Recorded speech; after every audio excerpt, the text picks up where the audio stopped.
Mullvad's co-owner made a controversial political donation. A U.S. court has ruled border agents can search your phone without a warrant, and a little bit of good news from Apple. All this and more coming up in This Week in Privacy number 63, so stay tuned.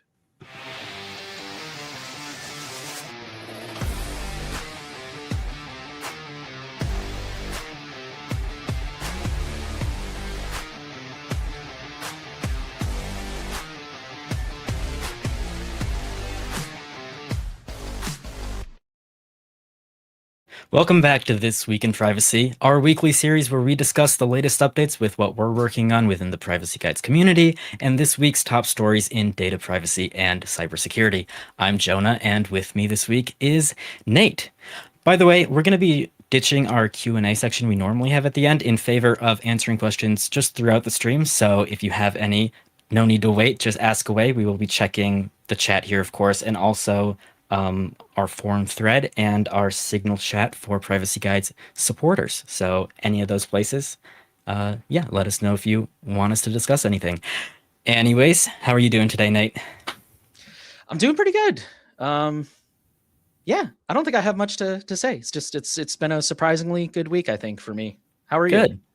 You know, I'm doing good as well. I was just talking to some people. I know you know about this, but this morning I booked all of my stuff for DEF CON in a few weeks. Kind of a last minute booking, which is how I normally handle things. But that'll be exciting. So if anyone is going to DEF CON, it would be very cool to meet up with anyone. But otherwise, I will be doing that. And I'm looking forward to it. I've never been to Vegas before. Have you been to Vegas, Nate?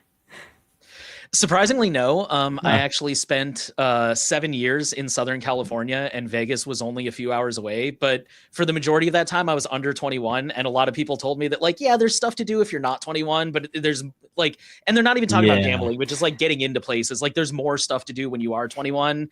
So I just never really made the time. But that is really exciting. I do want to go to DEF CON one day, so I hope you have fun. Yeah, you should come. Hopefully we can do it next year or something a bit less last minute for sure. Yeah, that would be super awesome.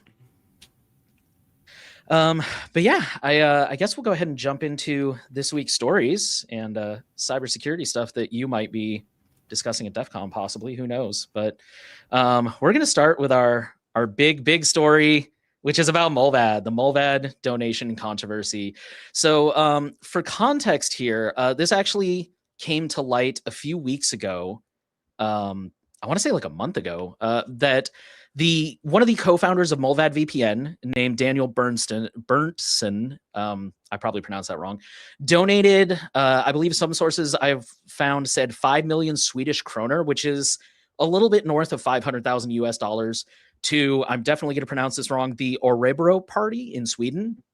According to Wikipedia, this party has been described as both left and right wing.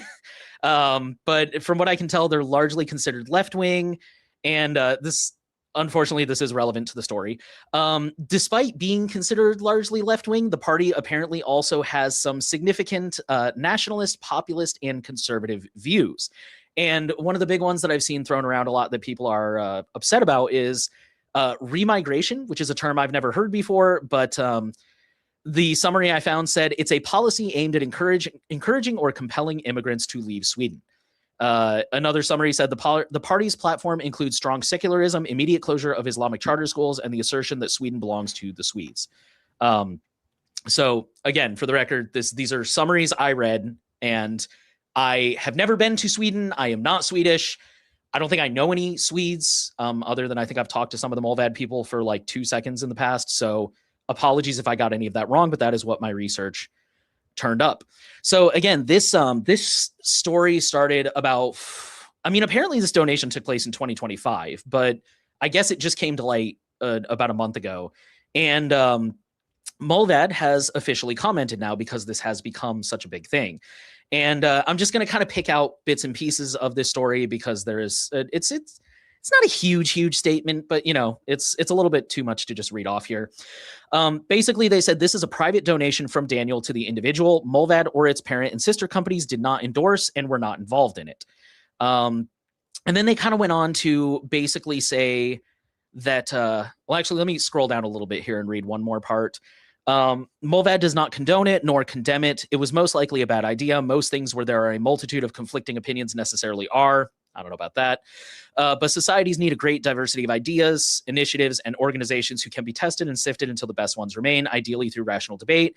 Daniel's rationale and points of view can be read on his personal blog, which I'll throw up on screen real quick just so you guys can see it. He has written quite a bit, actually, about a number of his views, both related to that party specifically and politics. So you guys can go read that if you'd like to. Just to clarify, when I said I don't know about that, they said the part where most things where there are a multitude of conflicting opinions necessarily are. I mean, there have been a lot of controversial ideas in the past that I would argue have stood the test of time, but whatever. So basically, they go on to say in this post, to kind of summarize it, they basically say, like, Mullvad is nonpartisan. Their interest is in making a VPN and providing people with the tools to bypass censorship and access information and communicate freely and privately. And they kind of point out, like, sometimes, you know, we talk about this with like encryption. Like, necessarily people, unfortunately, are going to use encryption to do bad things, but that doesn't necessarily mean that we break everybody's encryption, right? And that's kind of the same argument that they're taking. And let me see if I've got it all down here. So yeah, Daniel, like I said, Daniel's got his own blog post over here. I'll be honest, I had a little bit of a hard time following his logic. I mean, it is a lot. And I tried to read it all. Again, I'm not Swedish, so I think maybe some of the context escaped me. I also, if I can be a little bit sarcastic down here, he says, disclaimer, the views in this text, while partially inspired by the two who founded that party, are mine and not theirs or the party's. And it's like, so basically you said, here's why I voted for the party. And by the way, nothing I said is what the party said. So I don't really understand what he's saying there. I kind of do, but I kind of don't.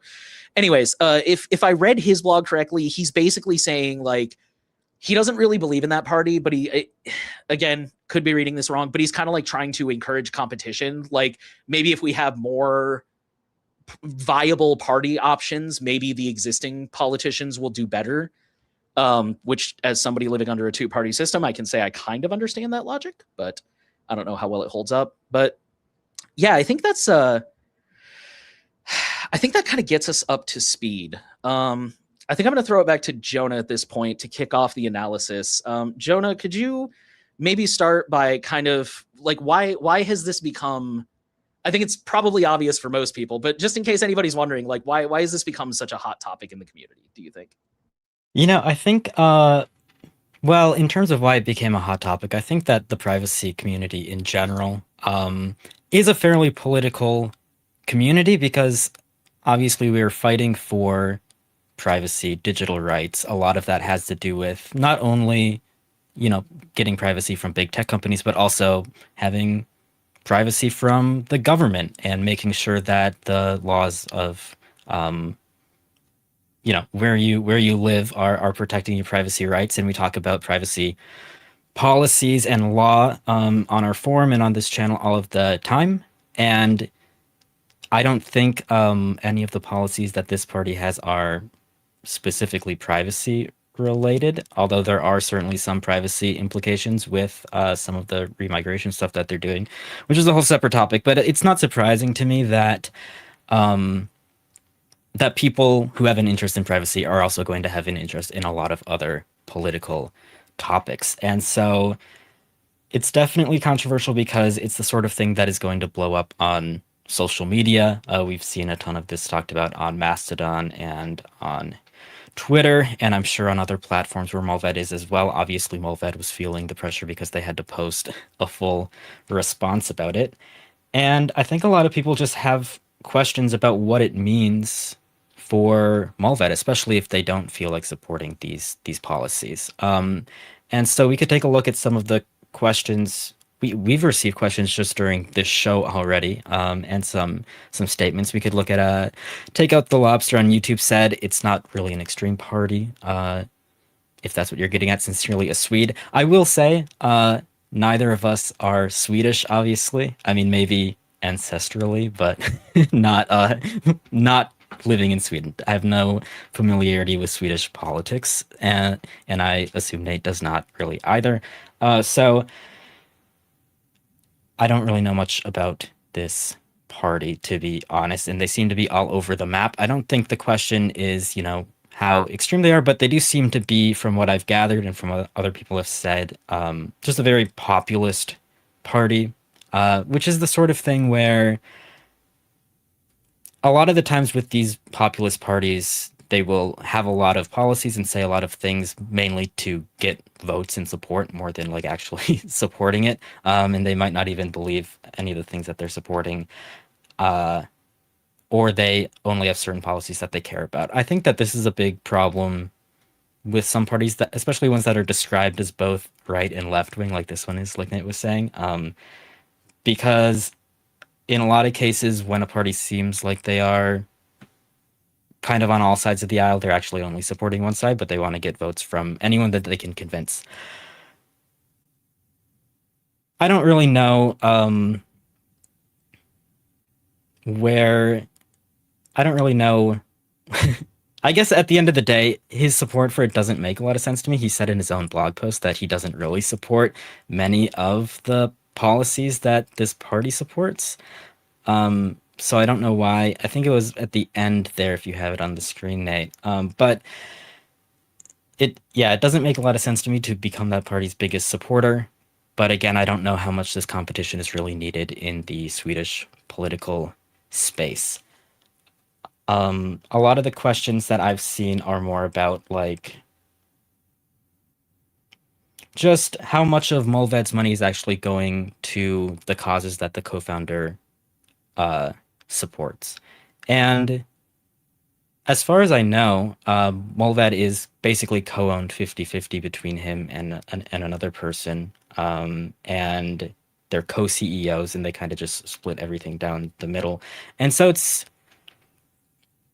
I don't know, Nate, you could probably elaborate more on this a bit, but in terms of like whether you should continue using Mullvad or not, it's less of a like privacy or a technical decision and more of like a philosophical or political how you feel. At the end of the day, like your money, if you support Mullvad, some of that is going to be supporting these things that one of the co-founders cares about because he's getting the profits from Mullvad, right? Even if Mullvad's not directly doing it, you're sending money that way, which is something to consider. But at the same time, you can separate the art from the artist. And if Mullvad isn't directly supporting it themselves, it's just one guy who's profiting off of it, maybe that's less of a big deal to you. I don't know. What do you think, Nate? I think it's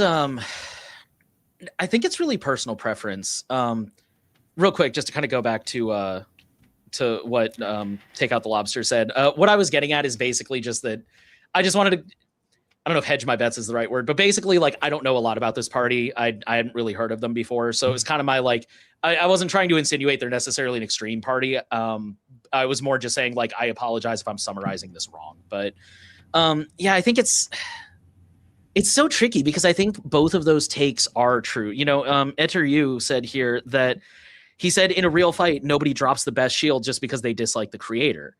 But at the same time, I think it's not quite the same. Like, I see where you're coming from, and you're absolutely right. Like, if I was in a firefight, I'm going to use whatever protection I have available to cover myself. But it's so, like, I don't know. I think that's a valid take, but at the same time, I think not wanting to, because when you're subscribing to Mullvad, you are directly putting money in this man's pocket, like, full stop. You are, period, full stop. And so you're giving money to him, which he then in turn turns around and gives to a party that may have serious, like, political things that you don't believe in. If he's talking about forcibly removing immigrants from the country, and like maybe that's something you don't believe. Maybe, I mean, like, my wife is Hispanic. I don't like people. I'm just gonna say it here in the US. I don't like people who have that whole, like, oh, we need to kick them all out. Like, it's, I don't know, man. I think they're both valid takes is what I'm getting at. Like, if you're like, no, it's the best tool we have, it's his money, and I don't think we're going to find a better tool, I think that is a perfectly valid take. But I also think it's completely reasonable that some people would be like, yeah, but my money is directly supporting him, which is in turn directly supporting them. So it's basically like I'm giving money to them, but just through a proxy. Mhm. And I don't want to give them my money. Like, I think that's also a perfectly valid take.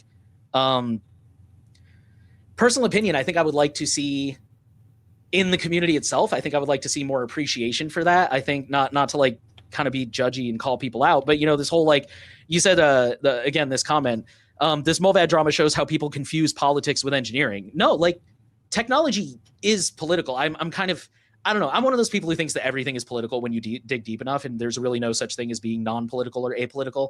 And so it's like I think understanding that for some people this is really important to them, and I think that's valid, and just having that kind of patience that for some people they care, for some people they don't. So And this is I don't something know. that comes up a lot, I think, most of the time when like people say that they're not going to use something that's widely recommended, like Mullvad. We see it with Graphene OS, for example. We see it with other projects. We see it with Proton all the time, where I think when somebody says like they're not going to use something for some non-technical reason, there's a group of people who get mad that they're doing that and that they're not using it, which is a reaction that doesn't make a lot of sense to me. Like if somebody isn't going to use Mullvad because of this, I don't think there needs to be a whole argument about why, the politics and how this doesn't actually matter because Mullvad is still secure. Like it's fine if you don't want to financially support this sort of thing.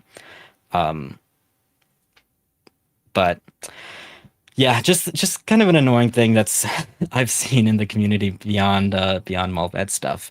I would say the other thing I wanted to point out really quick, I did see a lot of comments in the community basically talking about the potential privacy implications for some of these policies. The remigration one in particular, it does call into question a lot of privacy concerns about how those people would be found in Sweden, for example, and how they are, determining who needs to stay and who's going to leave. What metrics are they using?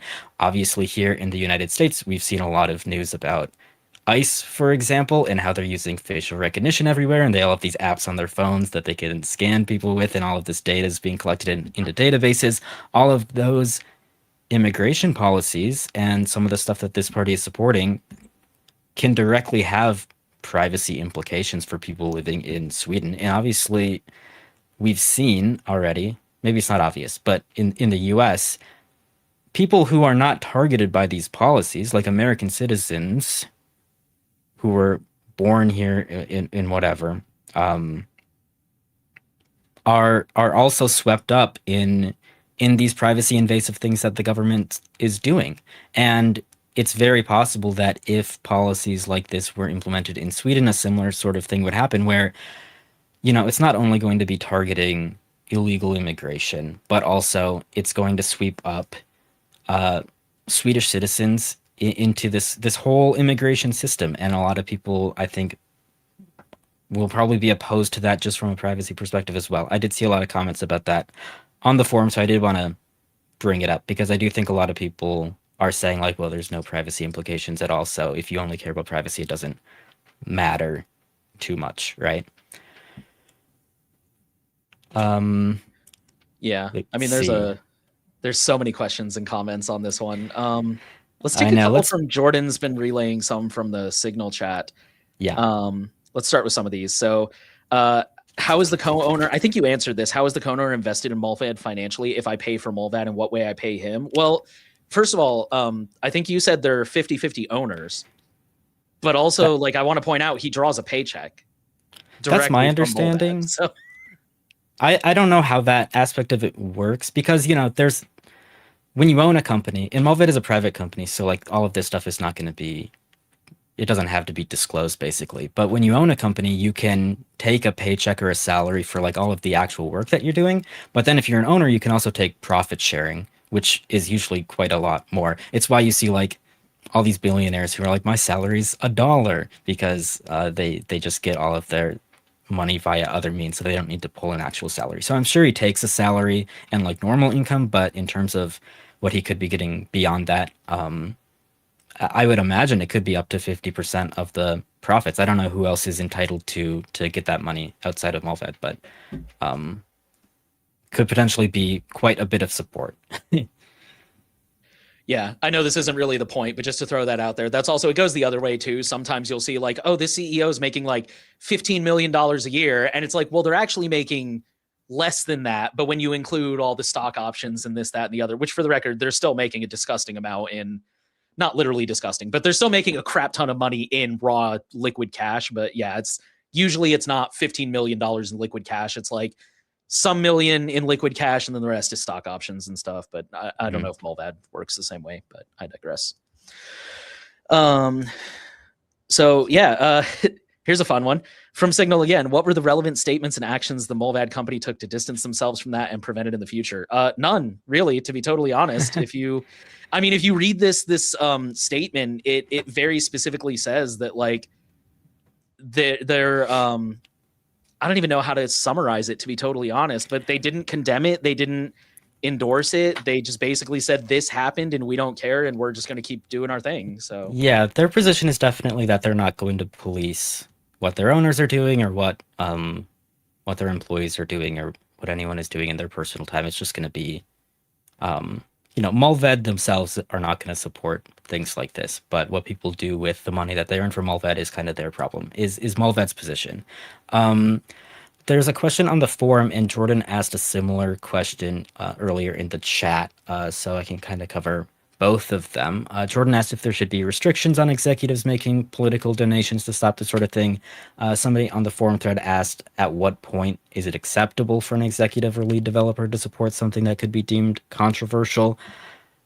At the end of the day, I think all executives of companies that have customers like Mullvad are public figures, whether they like it or not. And so all of the things that they do in their personal lives and the personal choices that they make, they're going to have business impact. And obviously this has had some business impact at Mullvad because they had to speak out about it. And a lot of people are saying that they're canceling because of the co-owner's personal decision here. So, I mean, it's always going to have an impact. At what point is it controversial, or should there be restrictions? It really just depends on the company. I think, it's not unreasonable. I was explaining this on the forum, in the forum thread about this to somebody, but like it is fairly normal when you're dealing with public figures, whether that's an executive of a company or if you're like hiring an actor for a movie or something, to have clauses in their contract or morality clauses that kind of restrict them from doing controversial things like this, because it does have an actual impact on the business itself. It's not just a personal thing. So like that is something that Mullvad could do, but whether they should do that is another question entirely, and it kind of comes down to what the company thinks is an acceptable risk. I mean, it's not like you can mandate this and make it a law or anything. It's just, it comes down to whether Mullvad wants to accept that it's going to have an impact on their business. And it seems clear from their statement that they are just going to accept that as just a fact of life for their business. A similar story, I don't know how many people, maybe not a lot of people know about this, but I've read a lot about it because I've been looking for like merch and stuff for privacy guides, and I see people talking about it on Mastodon. But a lot of people used to really like Sticker Mule for stickers, and then their owner turned out to be a big Trump supporter, so now a lot of people don't want to support that company, mainly based on that. So it's kind of a similar thing where like the personal leanings of the owners of these companies is going to have a significant business impact, whether you or they like it or not. It's just how it is. Yeah, I don't know. I don't think I have much to add to that, because I'm with you in the sense that like I don't really know where that line should be, because on the one part, like they are public figures, and you're right about that stuff, and people are gonna have those reactions either way, right? I mean, like it happens on both sides of the aisle. Look at, Bud Light had like a trans person as their spokesperson at one point, which was really weird, to be honest, for Bud Light. That was definitely off brand for them. But, it happens on both sides of the aisle. But at the same time, it's like, as a person, like I remember when I was in the military, that was the rule there, is like, you don't do anything public, especially in uniform. Like, yeah, go vote, go do whatever. But like, you are not allowed to speak out publicly as a uniformed military member and be like, I support Obama or whatever. So yeah, it's I think that's where this whole, like, I think that's where a lot of the controversy is coming from, is where is the line between like, this person is an individual who has the right to support whatever ideas they want, even if they're garbage ideas. And, you know, where is the line between that and like, well, your customers have an expectation of you. And I think you made a really good point that like the company definitely depends a lot. I think if you're in like if it's like some kind of nonprofit that's like providing legal assistance for immigrants and then they go out and donate a bunch of money to Trump, that would be super weird. But yeah, I don't know. It's tricky for sure. Kind of related to that, we had a comment, kind of an opinion from Idher Yu, hopefully I'm saying that somewhat correctly, who said that voting with your wallet is valid for personal ethics, but in threat modeling, prioritizing political alignment over technical robustness is a trade-off. Kind of two things I want to unpack here. The first thing is simple. I think with VPN companies in particular, we got to understand that these are not zero trust technologies like you're talking about. You do have to trust your VPN provider, and so this kind of thing does come into play because a VPN provider is basically like an ISP. You're just shifting your trust to that VPN. You're not, eliminating the risk involved with an ISP seeing all of your data. That's what we're pretty clear about on our site, is the main use case for a VPN. So if you don't trust the VPN, there's literally no point in using it. And this is a trust question. But when it does come to zero trust things or things that can be more technically cryptographically proven, I think there is a solid point here. Going back to what I was saying about Graphene OS, for example, or Proton Mail, with these sort of things, there are guarantees. There's inspectability, so people can see what code is running on Graphene OS. It's open source. People can see Proton is using end-to-end encryption, so they can't read all of your messages at rest. That sort of thing is important, and it does eliminate trust. And I think when you can eliminate trust whenever possible, which is ideally how all privacy products would work, then this kind of thing does become less important over time, and it is more of just a personal morals thing at that point. I don't feel that bad about it in this case because there are perfectly good alternative VPN providers you can choose from. We have other recommendations on our site.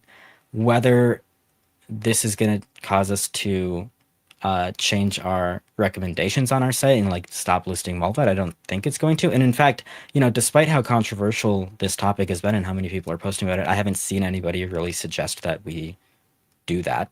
So, you can definitely separate it a bit. But in the case of a VPN, I do think it's valid to be concerned about this at the very least.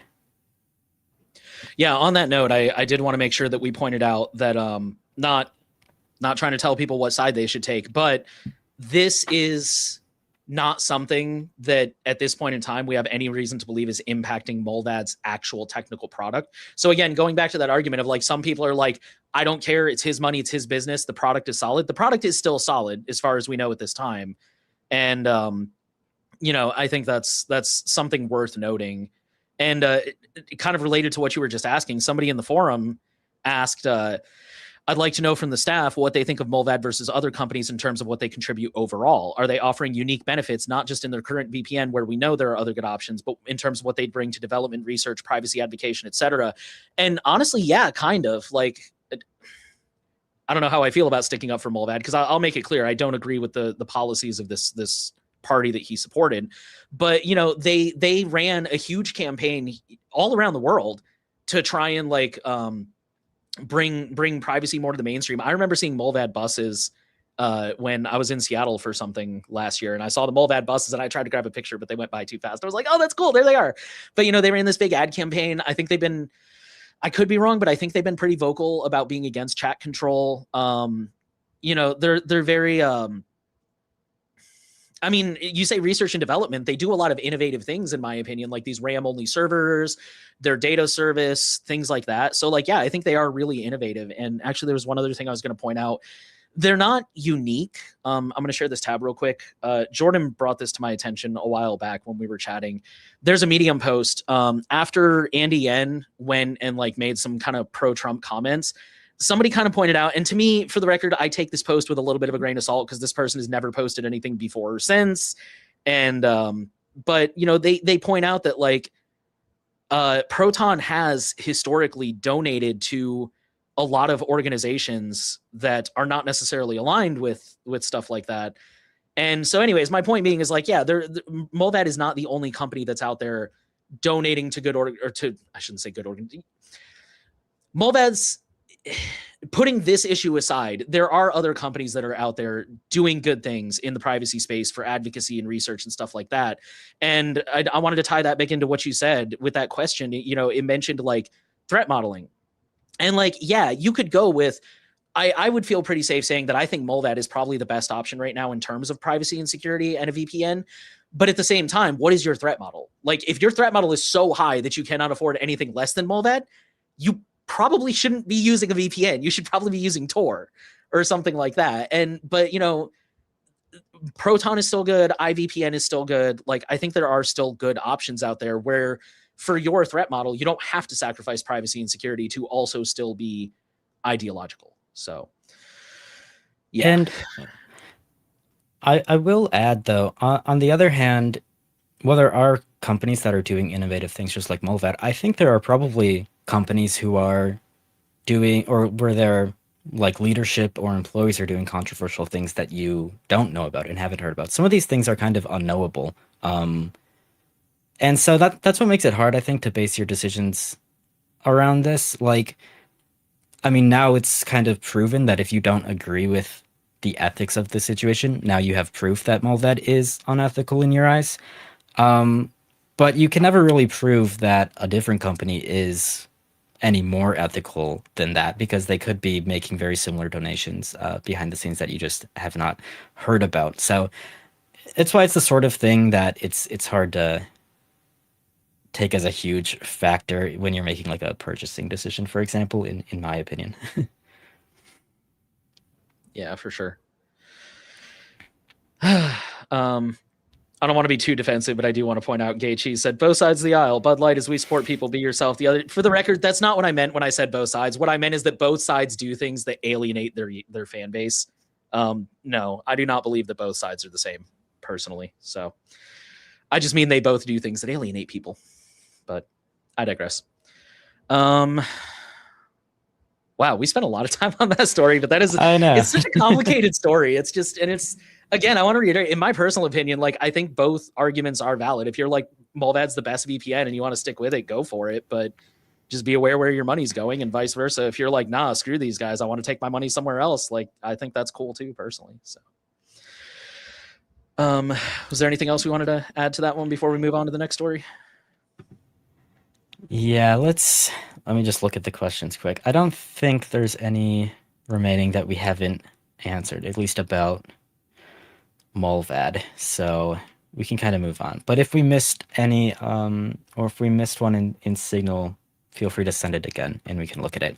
Otherwise, I think it's probably a good time to move on to our next story here.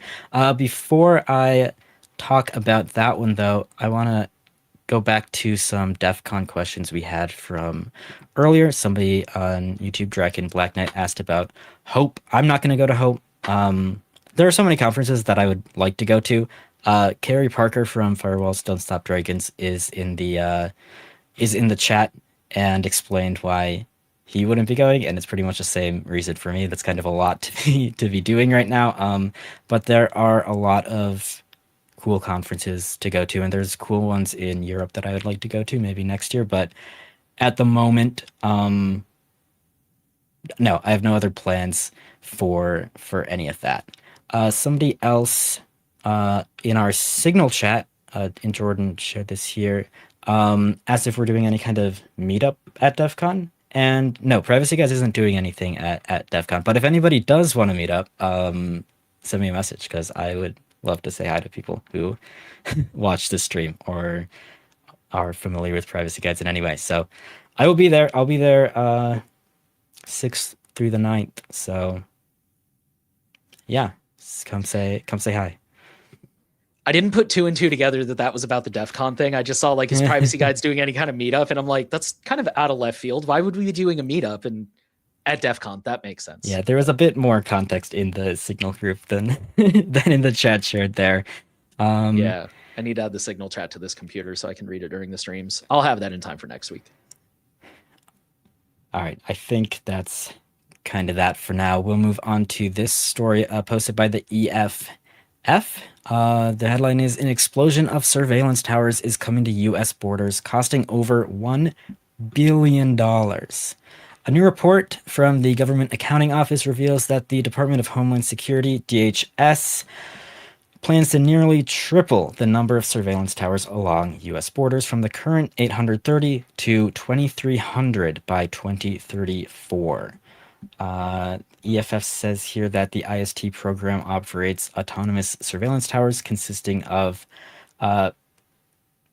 AI-based systems using radar, thermal, infrared, and optical systems to track targets over long distances, integrated fixed towers, which are optimized for surveilling foot traffic in vehicles, and remote video surveillance systems, which can often be found very close to the border fence in Arizona, including residential neighborhoods where cameras are capable of spying on homes on both sides of the border. They say that DHS expects to purchase more long-range autonomous towers and to upgrade existing towers with autonomous capabilities. The $1 billion comes from the so-called One Big Beautiful Act, a massive tax and spending law that President Trump signed into law in 2025. They point out that the technology isn't exclusive to U.S. federal agencies. It's also deployed by state and local law enforcement, and it's also deployed by governments on the Mexican side. So yeah, a lot to unpack there. Nate, what are you thinking about all that? Yeah. I think the big thing that stuck out to me, I mean, first of all, I think we kind of wanted to share this because like, yeah, that's a lot of surveillance towers. I'm assuming they're relatively cheap in the sense that $1 billion probably buys quite a few of them. The thing that stuck out Well, to I guess me we know is, how many it buys, right? What's the 2,300 minus did they say? Oh yeah, you're right. 830?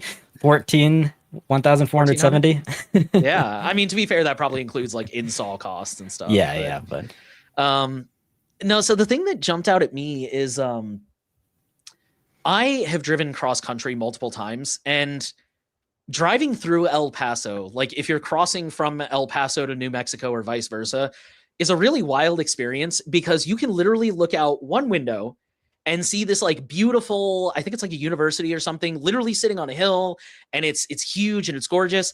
And then you look to the other side and you can see the what do they call them? The little sheet metal shanty towns in Juarez, literally across the, I'm not kidding. It is a very surreal experience. And I know that in towns like that, where there are towns that literally butt up against the border, some people cross back and forth for work, but a lot of people don't. And my first thought is like, there's no way that these cameras won't be catching people who are just going about their business. You know, it's designed to monitor the border, right? And people crossing the border.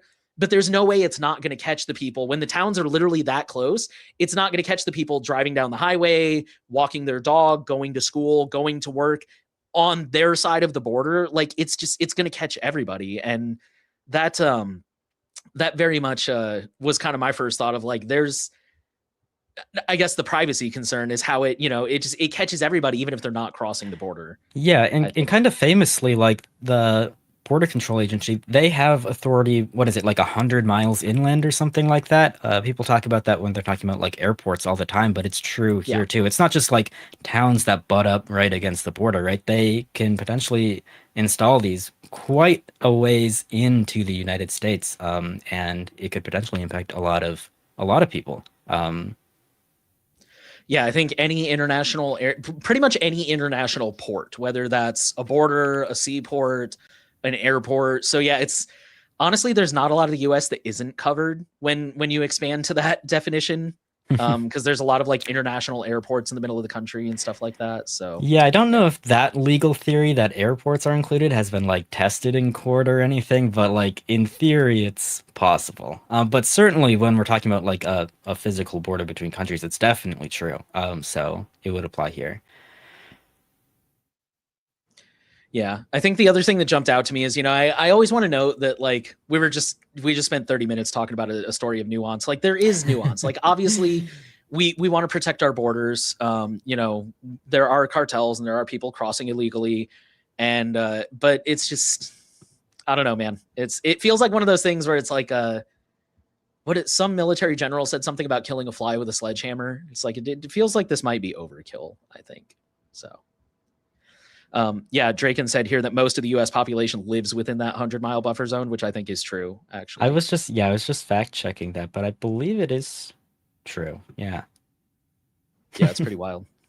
So Vonnegut said, sounds like the West Bank, where there's settlements that go right up against refugee camps. And honestly, yeah, it's kind of like that. It's at least the El Paso thing I'm thinking of. It's pretty wild, but I wonder if yeah. I think I don't live in that zone. I think I'm 100 miles away from Canada. I guess I don't know for sure. I'm pretty sure we live in that zone. I know there is a map I found. I think it was from the ACLU, did a map one time of that 100-mile zone, and it did not include airports or anything. It was literally just 100 miles around the country, and it's pretty shocking how far in it goes. Now I kind of want to go see if I can find it, but I digress.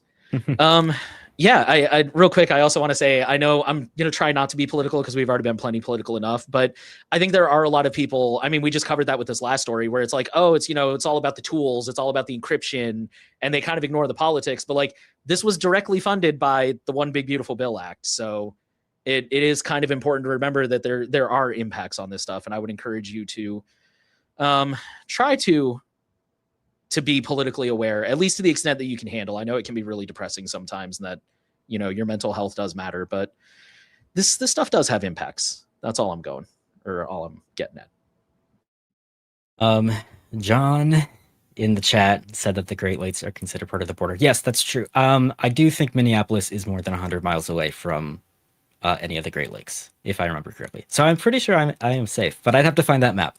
But definitely if you're in probably what's around the Great Lakes, Wisconsin, Michigan, Ohio, Indiana, New York. That's and the entire Northeast, states. Basically. Yeah, because when your state is so small, there's probably, I don't know how wide all of those states are, but they might not even be 200 miles wide in some cases, and so that's going to cover the entire state, and some of those are quite large, because you'd have to, if you're in Vermont or something, you got the Canadian border on one side, you got the ocean on the other, which is also a border.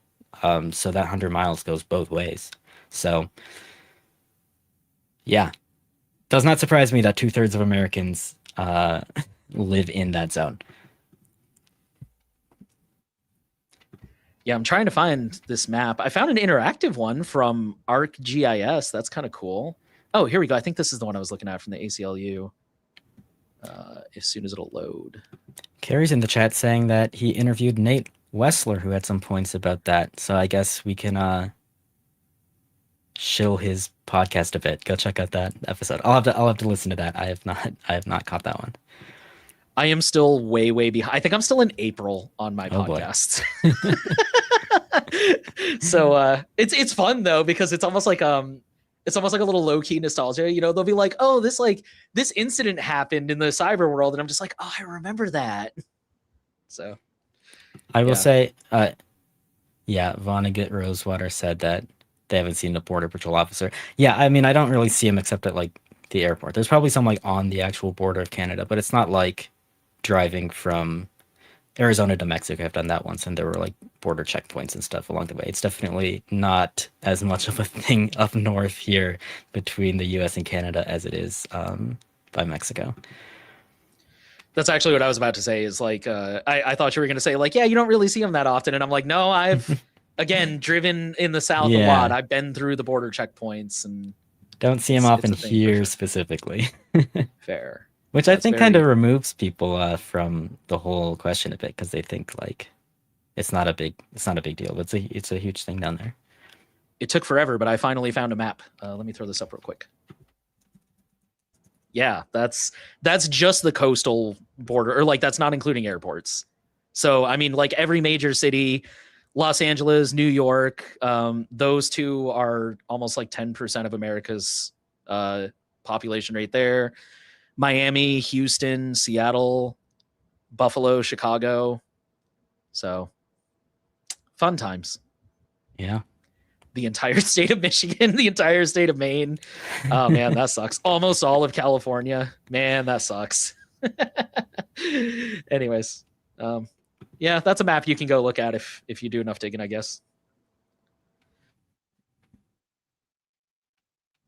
I think, let's see here.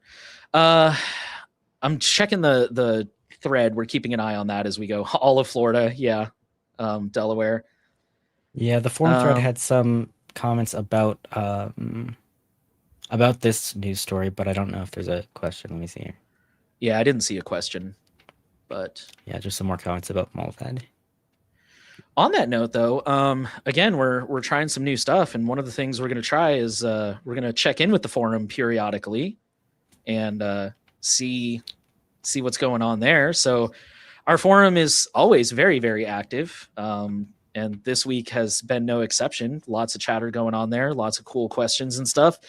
And this was a question that I had a lot of thoughts on, but I think you did too, because you kind of flagged this one in the show notes. Is there space for another private messaging app?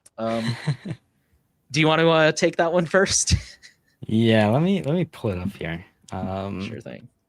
This was basically a thread. It was posted a couple days ago asking about whether another privacy related private messaging app is needed, whether this person should build one. And there's a lot of comments about here. A lot of people saying it's probably not the greatest idea, which and I didn't even realize that you posted a comment about this, so you can go into some of the things you were saying after this. But like, it doesn't make a lot of sense, especially with things like the network effect, for example, meaning that everyone has to get on board with a messenger for it to be useful. It's why we kind of tend to only recommend Signal, because it's a net positive if everyone is on this like best all-around messenger instead of using ones that might be like technically better but are less likely for a lot of like average people to use.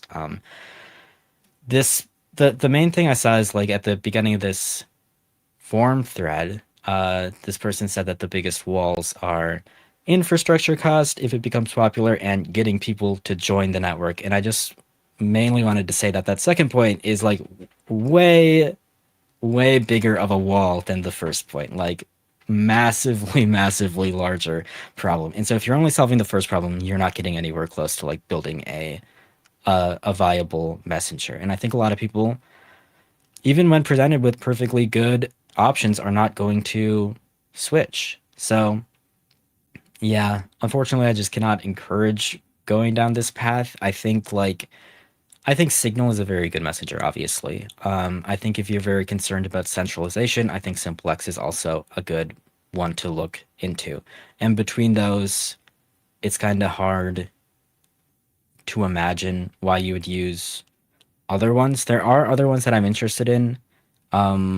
Personally, I really like what Delta Chat is doing, but a lot of people, that's a very controversial one on the forum. A lot of people really do not like Delta Chat, which is why we don't like fully recommend it for everyone right now. It's kind of being debated, but like they're at least doing interesting things that I'm following.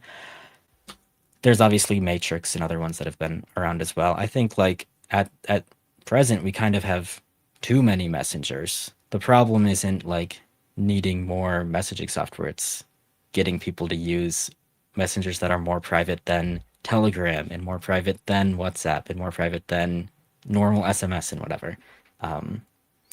So yeah, Nate, maybe you can talk a bit about this post that you wrote here. Yeah, the messenger thing is one of my pet peeves in the privacy space. I feel like you said, we have too many messengers. And like, for the record, yeah, none of them are perfect. I will give you that.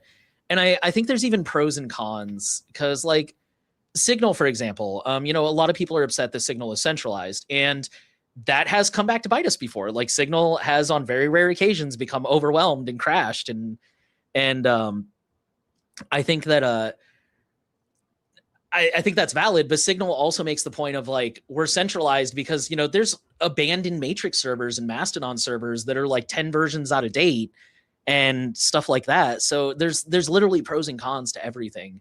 And I think my thing, and I kind of went off on a big tangent here, but my thing is, I feel like people are focusing, and I feel like this original poster said it really well. Basically, he was like, I'm a software engineer and I've been diving into messaging apps. And to my surprise, it's not that difficult to build a messaging app. So apparently that's why there's 20 billion of them. But the problem is people are focusing on messaging apps too much, in my opinion. And I feel like it's one of those things that like, it's sexy, it's exciting, it's not hard to do apparently. But there's so many apps, and I've listed so many here where like there are no really good like budgeting apps, especially for phone. I know we've got like GNU Cache or something. There's like one calorie counter that looks like it's from 1990. As a married person, I think about things like grocery lists. Like right now, me and my wife have a shared note in Bitwarden that we use as a grocery list, but we don't have an actual dedicated like grocery app where you can check things off as you go. And for the record, like, yeah, you can't make it like a one-to-one replacement with the grocery store's app, because that one will let you do like, here's the exact item and here's the row it's in and here's a picture of it. Like, I'm not expecting it to get that good, but I mentioned, where's a consent-based location tracker so that when the single 95-pound girl goes on a blind date, she can let her best friend track her location for the next 24 hours for safety, which I think somebody did actually post something like that recently. I meant to bookmark it and keep an eye on it. But, I think later on I mentioned some other ideas that, what else have we got out there? I don't know. Maybe I deleted them all. I reworked some of these messages, but and another thing, because I went and I asked my wife, I'm like, I know you have to have opinions on this, and she's not even that into privacy as much as I am. But it's like, what do you think she's missing? And in her opinion, it's like the appearance of these apps. Like a lot of these apps are very bare bones and they look very dated. And some people don't mind that. Like personally, I don't mind. I think old Firefox was fine. I definitely realized that the new Thunderbird, the old Thunderbird, like, the new one definitely looks better, but I didn't mind the old one.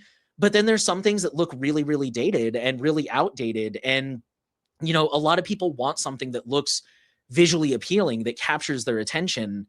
And a lot of things nowadays just don't look like that. Like they're designed to be lightweight. And, like, I feel like some people are just so hardcore. Like if you had one extra line of code that doesn't need to be there, now all of a sudden it's bloated and it's completely unusable. But the looks do really matter for some people in the user interface. And I think just bringing them into the 21st century and making them look good and making sure they're updated. Like some things just never really get updates, which I mean, granted, things for like a note-taking app probably doesn't need to be updated that often. But again, if we had one that looked modern and stuff like that. So I don't know.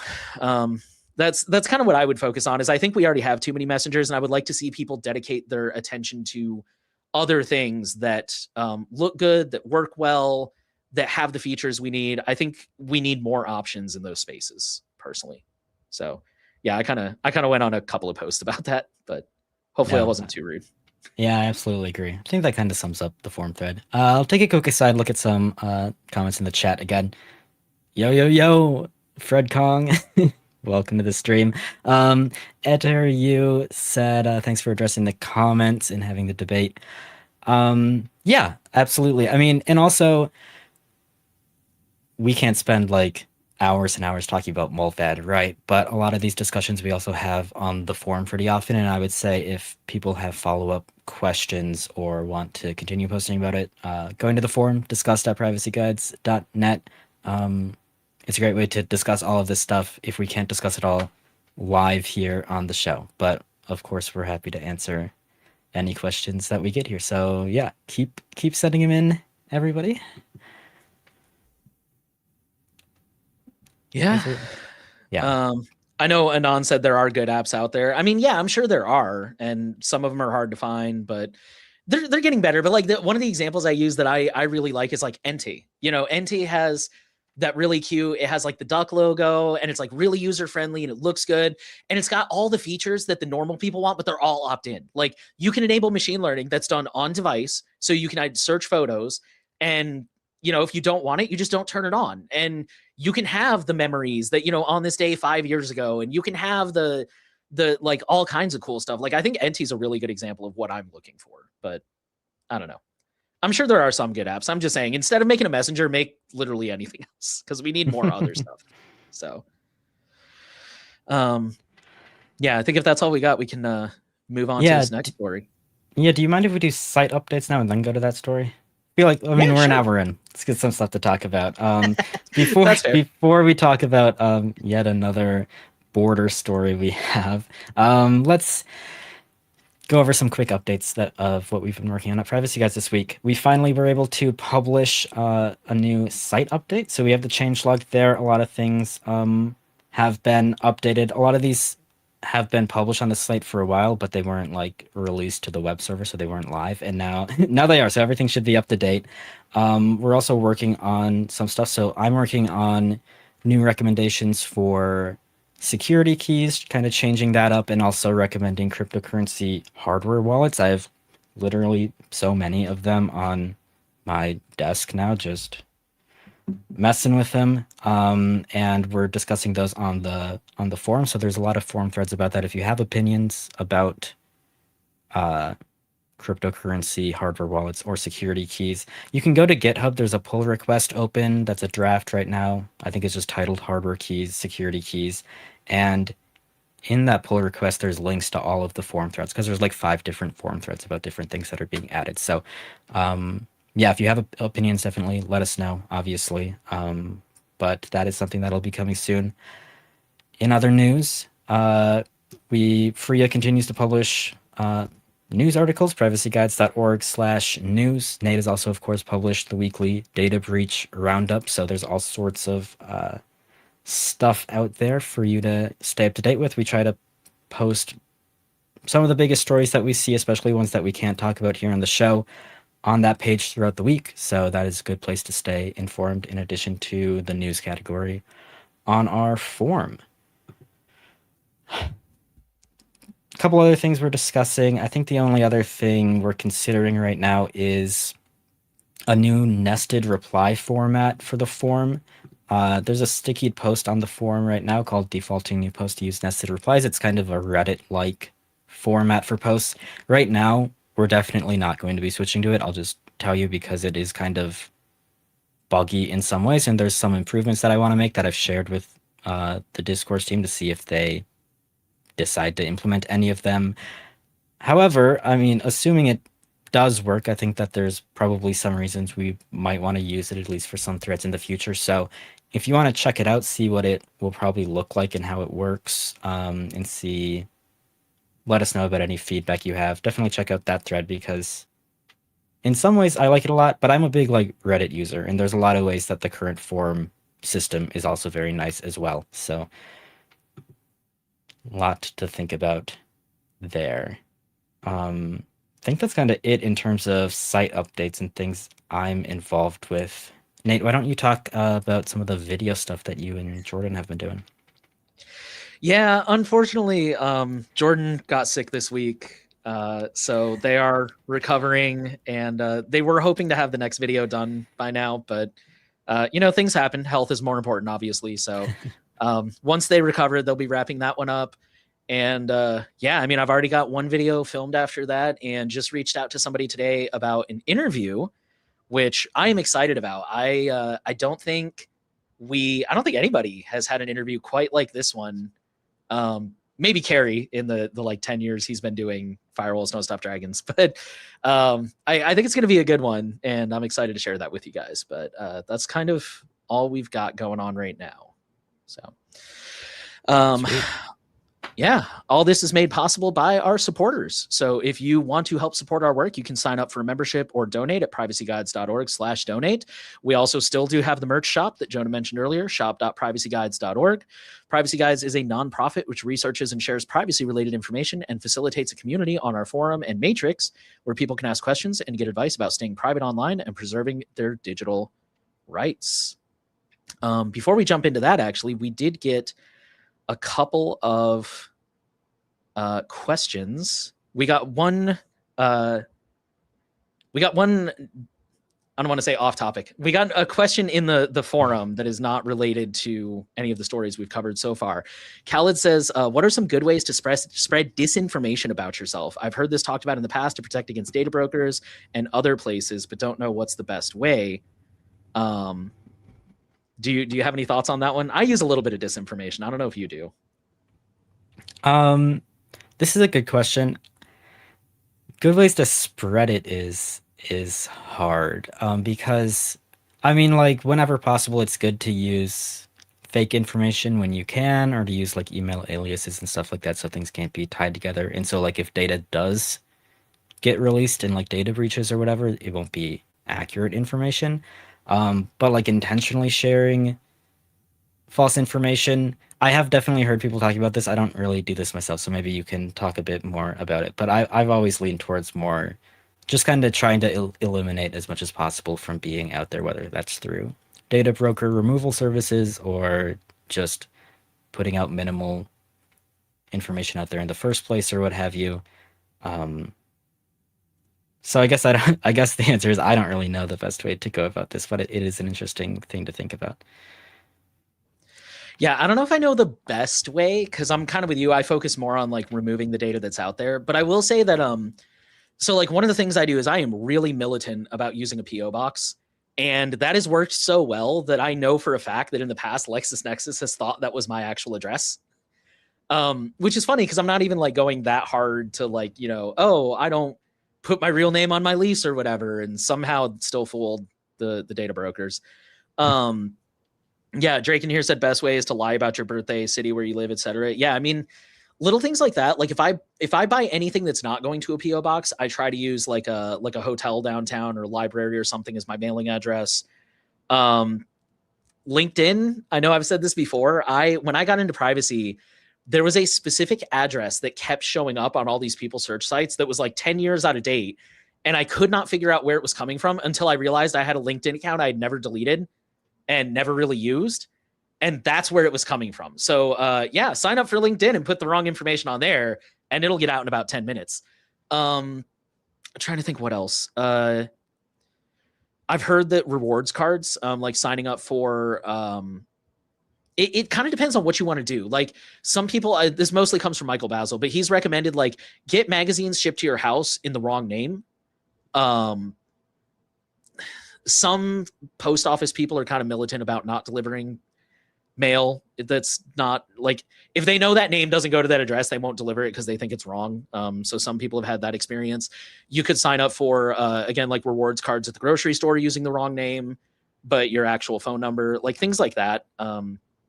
I don't know. Yeah, I think it's kind of a subtle mix of things of just kind of figuring out where, does this person need this information? And if they don't, what information can I give them instead? Especially if it's required. Like a lot of the time, if you go to buy something online, sometimes it won't say, it won't, like the phone number will be optional, but then other times it will require a phone number. And at that point, it's like, okay, you're never going to call me. So what fake phone number can I put there? Things like that, I think are kind of how I think about it. So.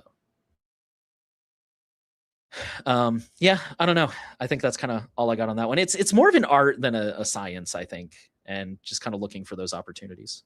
But.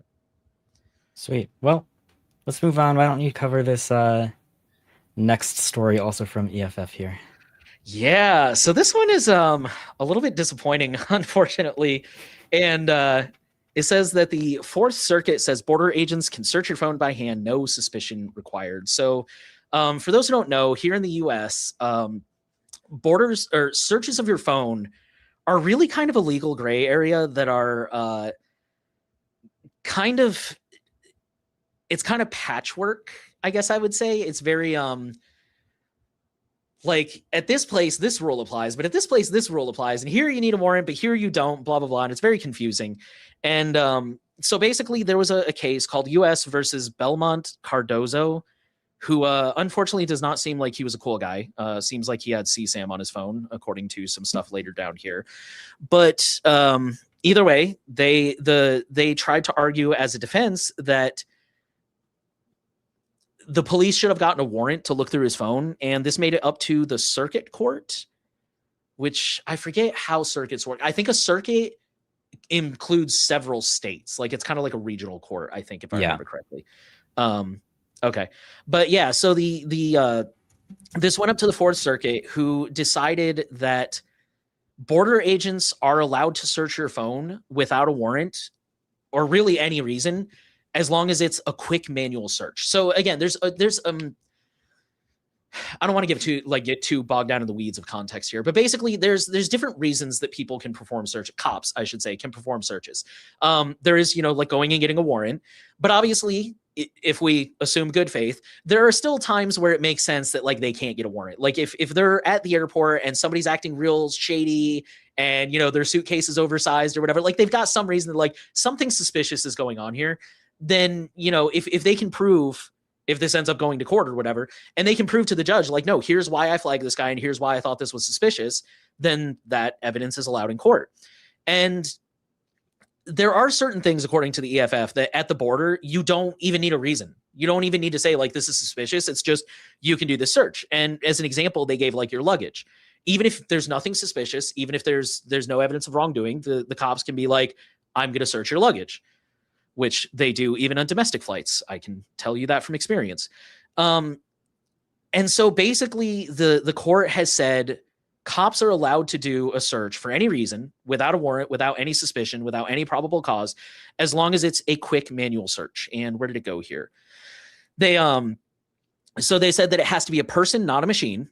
They said that the breadth of the search depends on the officer's time and energy.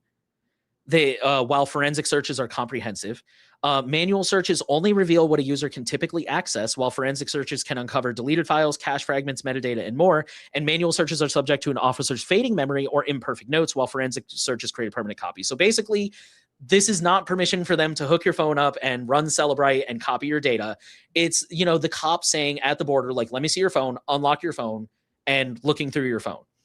And EFF argues, and I think most of us watching would agree, that that's still not really great, because your phone is so much more sensitive than like even your luggage. Like, okay, sure, your luggage might have some stuff you don't necessarily want everybody seeing, but your phone has your messages, your photos, your banking apps, Grinder, like religious apps, like whatever it is. Like your phone has so much more data than your luggage would. And it's so much easier, at least in my opinion, it is so much easier when you're packing your luggage to, like even as a real example, like when you're packing your luggage, you can choose to leave out things that you don't want to put in there, but you might still have like medication reminders on your phone or like a doctor's app or something like that. And it's just, yeah, the EFF was basically like, this is really not the same. And it's kind of disappointing that there's no real actual anything. Again, they don't even need suspicion. They can just go ahead and say, here's all the, here, I don't know. I'm tripping over my words, but I think I've kind of made my point there. It's really disappointing. Unfortunately, I will say at the end here, they did point out that in this particular case, the search only lasted 2 minutes, which means that there's a possibility that even if it is a manual search, if it goes on longer, it could require a more in-depth search. So like if this guy took the phone and just opened photos real quick and saw CSAM, then it's like, okay, you're under arrest. But if he's like sitting there with your phone for 10 minutes, like reading every single message and checking your browser history, it's like, come on, man, you got to be a little more reasonable. So I think that's probably the good thing. But I don't know. I don't understand I don't understand how a time limit would work, but I don't know. I'd have to look more into that. I wanted to go back to the reason that you said Belmont Cardozo was arrested, because I think this is it's an important point to remember that I think people need to realize when we talk about cases like this. Obviously, he was arrested in this case for having CSAM, which led to his arrest and criminal prosecution. And I think when we see court cases like this, what you have to remember is that the things that are happening in this court case are almost certainly things that the government does all the time. Like, this isn't the first time that they've done it and now they're trying it in court. This happens, and if it gets challenged in court, which a lot of people probably won't even do in the first place, but if it does, if it's not as controversial as this, where like he has CSAM on his phone, the US government is just going to drop it because they want these court cases to create precedent for them to do this sort of thing in the future. And so they have to find the most extreme possible case that they can find because they want to use, illegitimate reasons, I think, to kind of justify this instead of looking at the letter of the law as it is right now and realizing that this sort of search is illegal under the Constitution, but they want people to overlook that because of the nature of the crime in this case. And I just think that's important for people to remember because a lot of people do get outraged about this and they'll see stories like this and they will say like, well, yeah, we want to catch people like that. But how many, criminals is the government letting go before we can get to a court case like this? And also, how many times has the government done this before it reached any court at all and before it was challenged? Probably quite a bit. They're just invading people's privacy illegally, and often it doesn't get policed at all. So yeah, I just wanted to remind people that keep it in mind when you read stories like this, because I think people get too caught up in what the crime was instead of what the government is doing. And remember that we kind of have a duty to police the police officers and make sure that this sort of thing isn't happening and isn't legal. Yeah, because that's my main point. I don't know if there's anything else I wanted to add.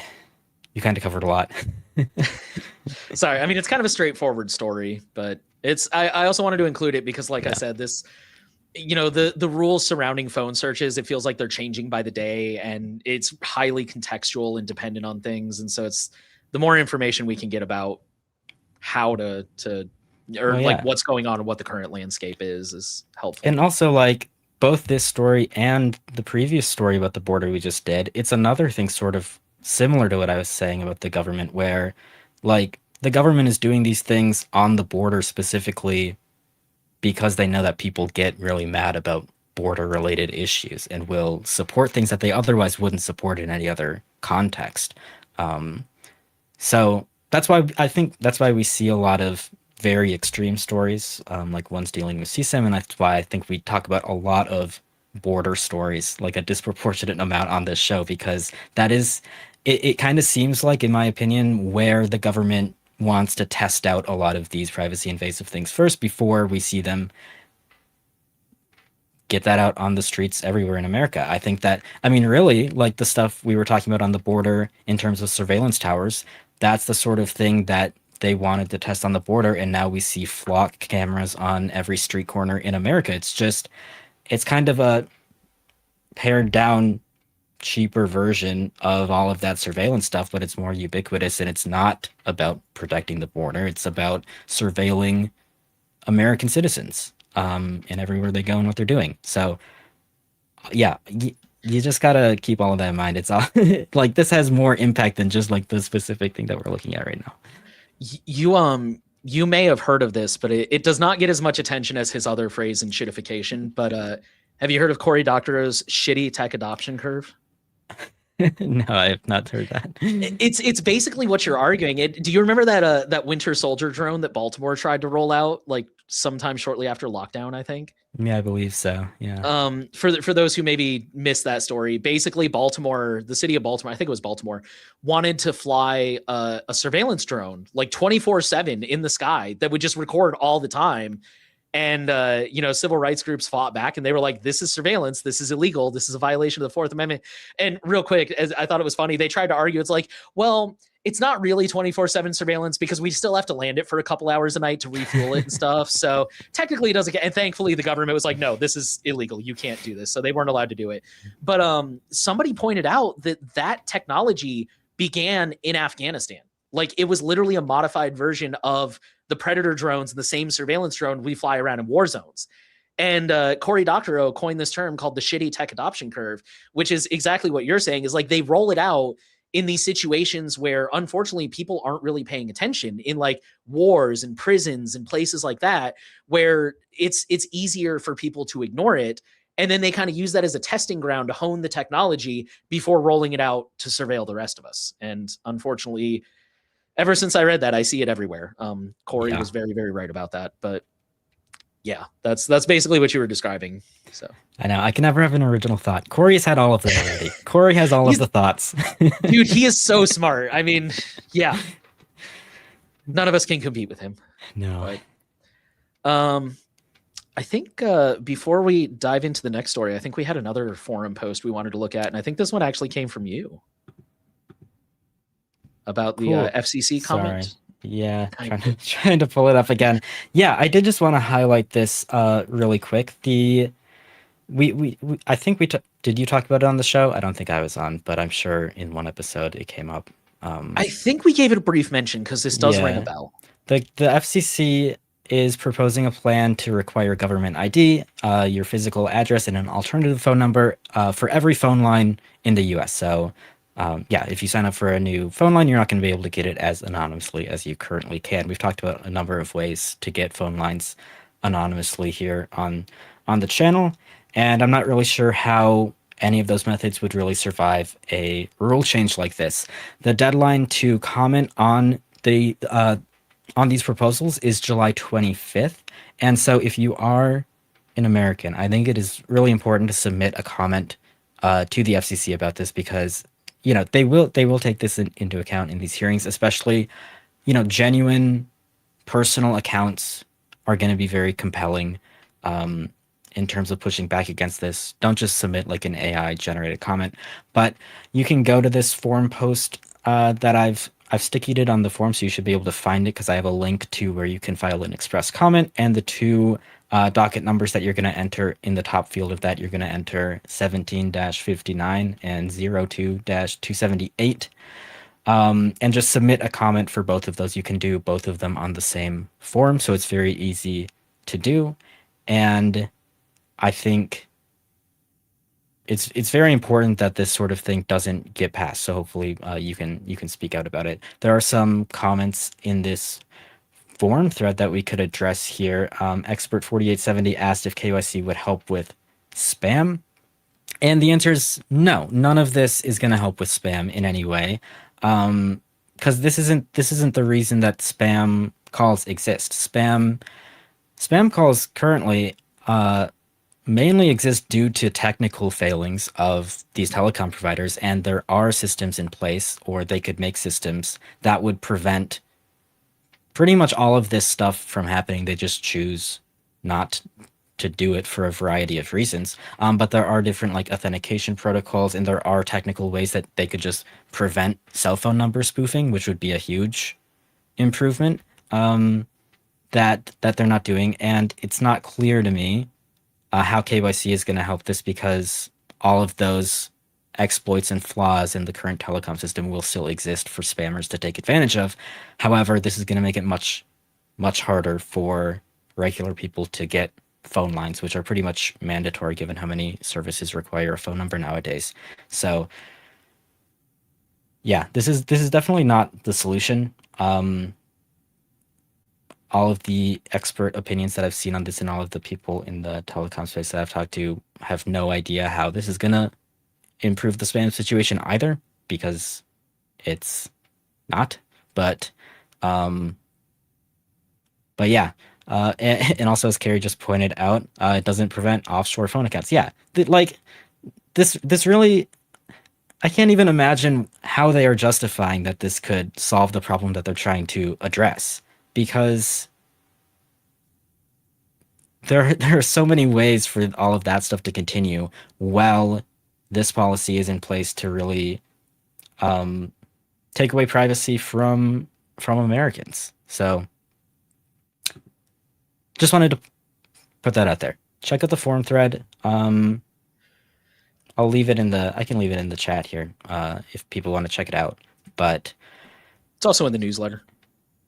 Oh, it'll be in the newsletter. It's on the site. You can go to the forum, discuss.privacyguys.net. It'll be at the top. So I think that'll be,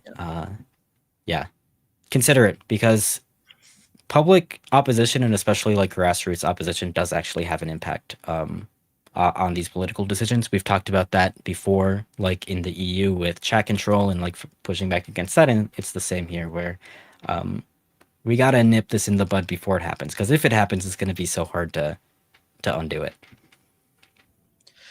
Yeah, I haven't clicked on this link, but I said the same thing in the forum that that Carrie kind of hinted at, which is, a lot of spam callers come from outside the U.S. and they spoof U.S. phone numbers. And somebody replied to me and said that they quoted this link here. The commission further proposes to require voice service providers to implement measures to ensure that consumers know which calls originate from outside the U.S. and to prohibit spoofing of U.S. telephone numbers for calls that originate from outside the U.S. Again, I didn't click the full link, but I'm assuming it doesn't say how they're supposed to do that. And to me, this strikes me as one of those things that it's like, do you think they don't want to do that? Like, do you think they're not already trying? Like, everyone hates spam. They already don't want these spam calls. Like, I don't know. It sounds to me like one of those things where it's just the politicians that don't understand how to check their email on their iPhone are telling us just nerd harder and find a solution. And it's like this just, yeah, I don't see how this is supposed to actually solve anything other than just creating a bunch of like legal liability that's just going to make everything worse. And I think the first time we covered this, we mentioned like this is going to kill like whistleblowers, journalists, which I'm sure the current political landscape would be thrilled about all that.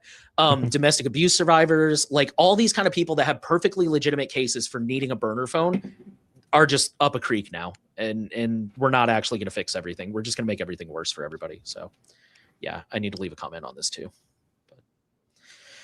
Before we move on to the next story, I want to grab another question in the chat here. VPN question. If I change my VPN server regularly, a few times a day or more often, does it strengthen my privacy or not significantly? Thanks. This is really going to depend on who you want privacy from, but in general, I wouldn't recommend doing this. It could possibly make sense to do this if you're visiting different websites and you're like using one VPN on one website and a different VPN with a different one. But if you're just rotating VPNs constantly and using the same sites, this is probably going to have little impact, and this will make you less private on like your local network, for example, because it's just more fingerprintable. But when you're doing things that are kind of out of the norm, especially like manual things and things that aren't like built-in features, you're pretty much just standing out from other users who are not doing that. And so typically it is best for privacy, as a general rule, to not take things into your own hands and implement additional security measures if it hasn't been like fully proven that this is going to improve your privacy in some way. I think that's just a good philosophy in general, which is like the less you can do, the better.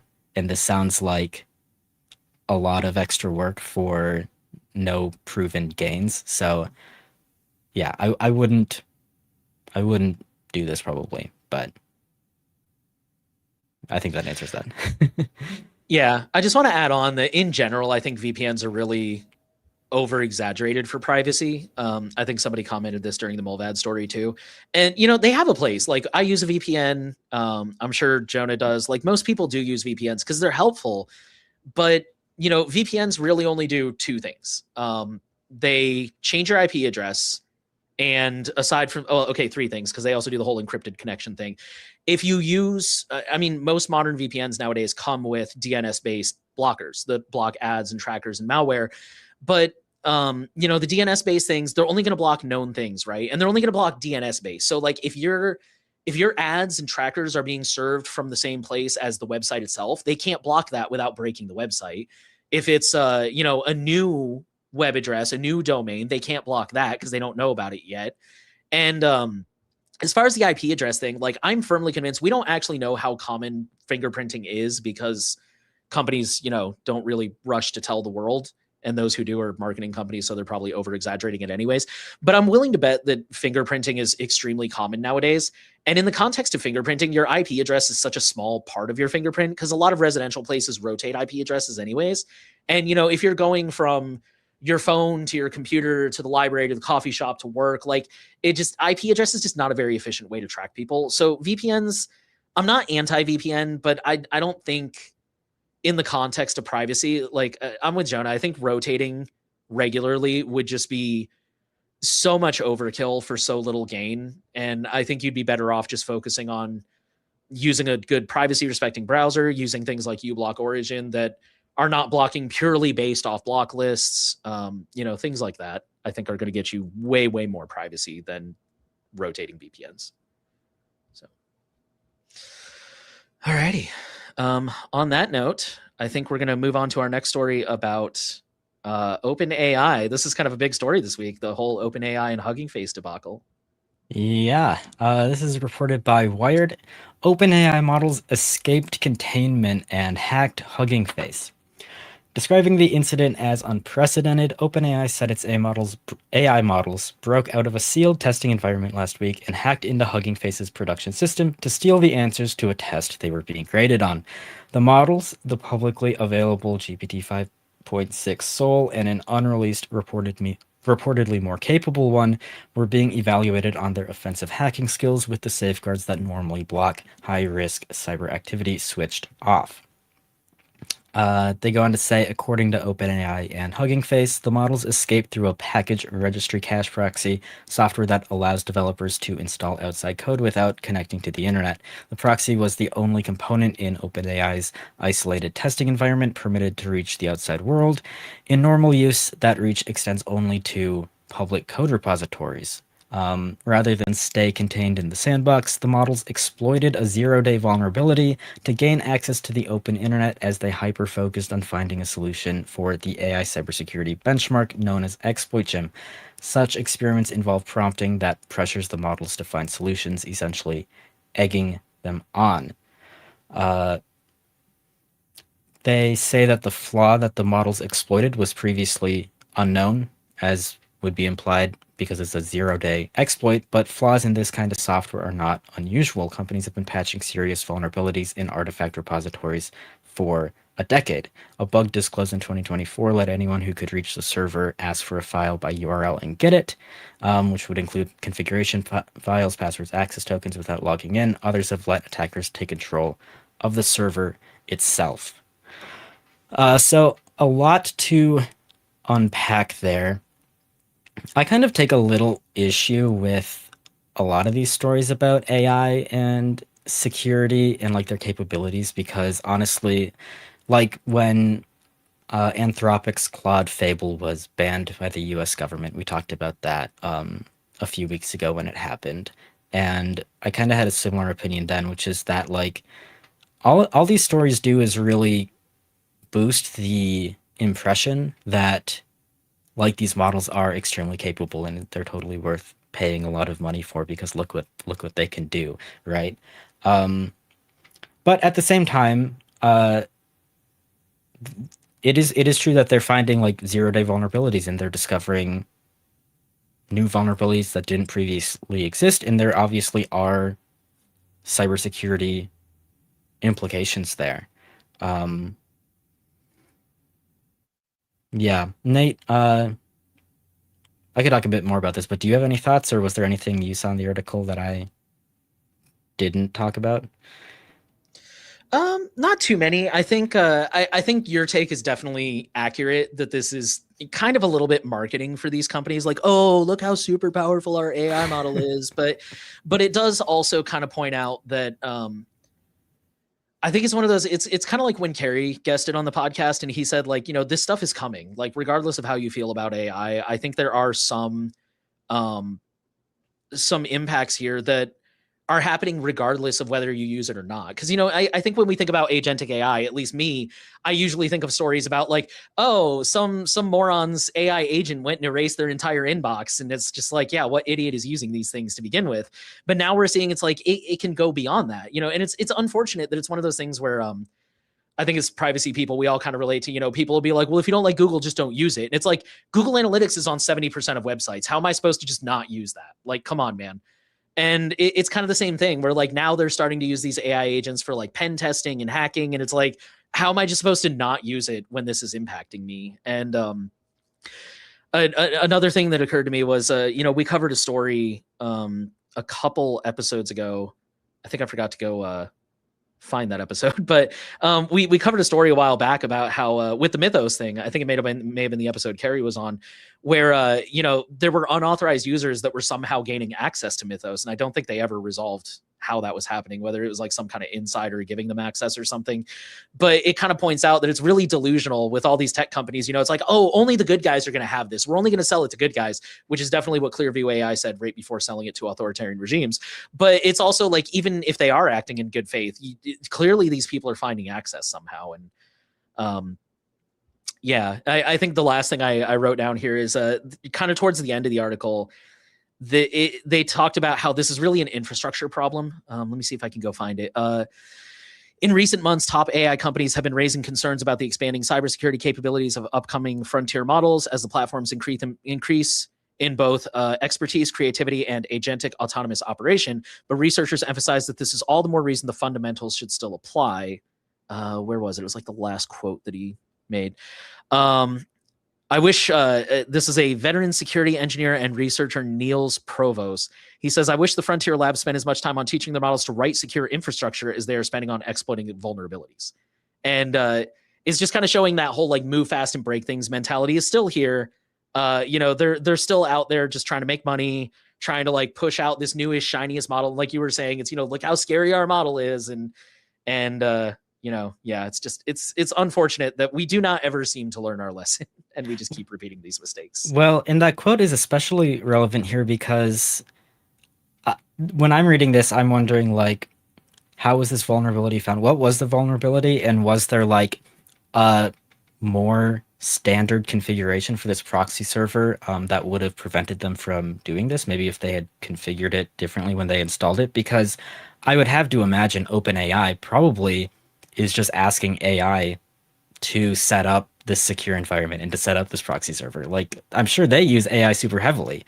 And so the idea that, like, oh, these models should be taught more about, like, doing things securely in the first place rather than spending so much time, like, exploiting vulnerabilities, which, again, I think is mainly a marketing thing. It's much more, I guess, clickbaity to say, like, OpenAI hacked this thing versus OpenAI made security improvements to this open source software or something like that. So unfortunately, I think like a lot of it is very attention driven. This sort of story creates a lot of attention for OpenAI. Obviously, we're talking about it now, so it's working.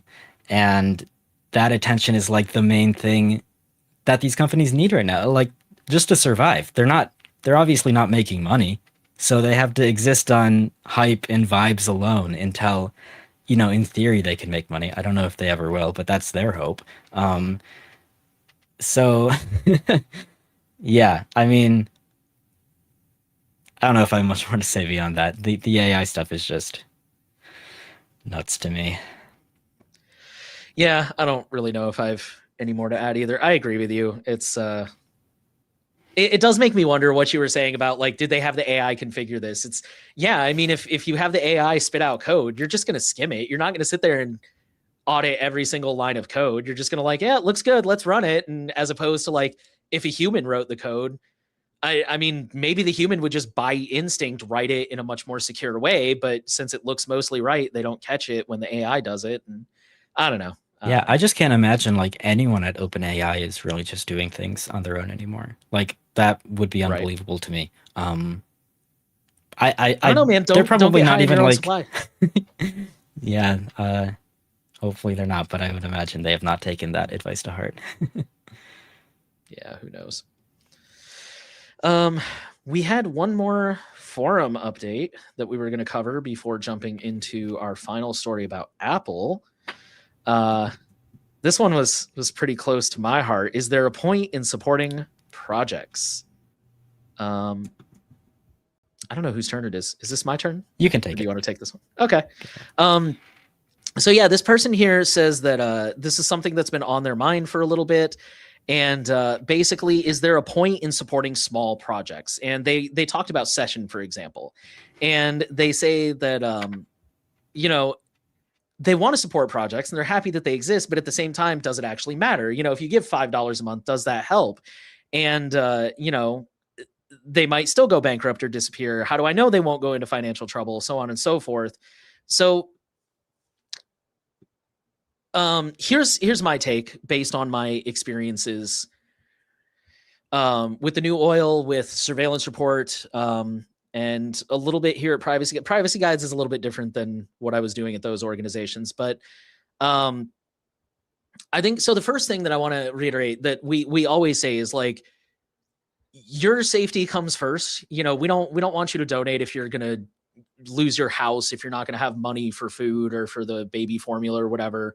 Definitely take care of yourself first. But if you have disposable income, I think I actually wrote a big long response here, and I mentioned that at New Oil and Surveillance Report, depending on when you measure and how, only 1 to 5% of people donated money. And I've said many, many times in the past that if half of the people who visited the New Oil donated $1, I could have been doing privacy full time years ago.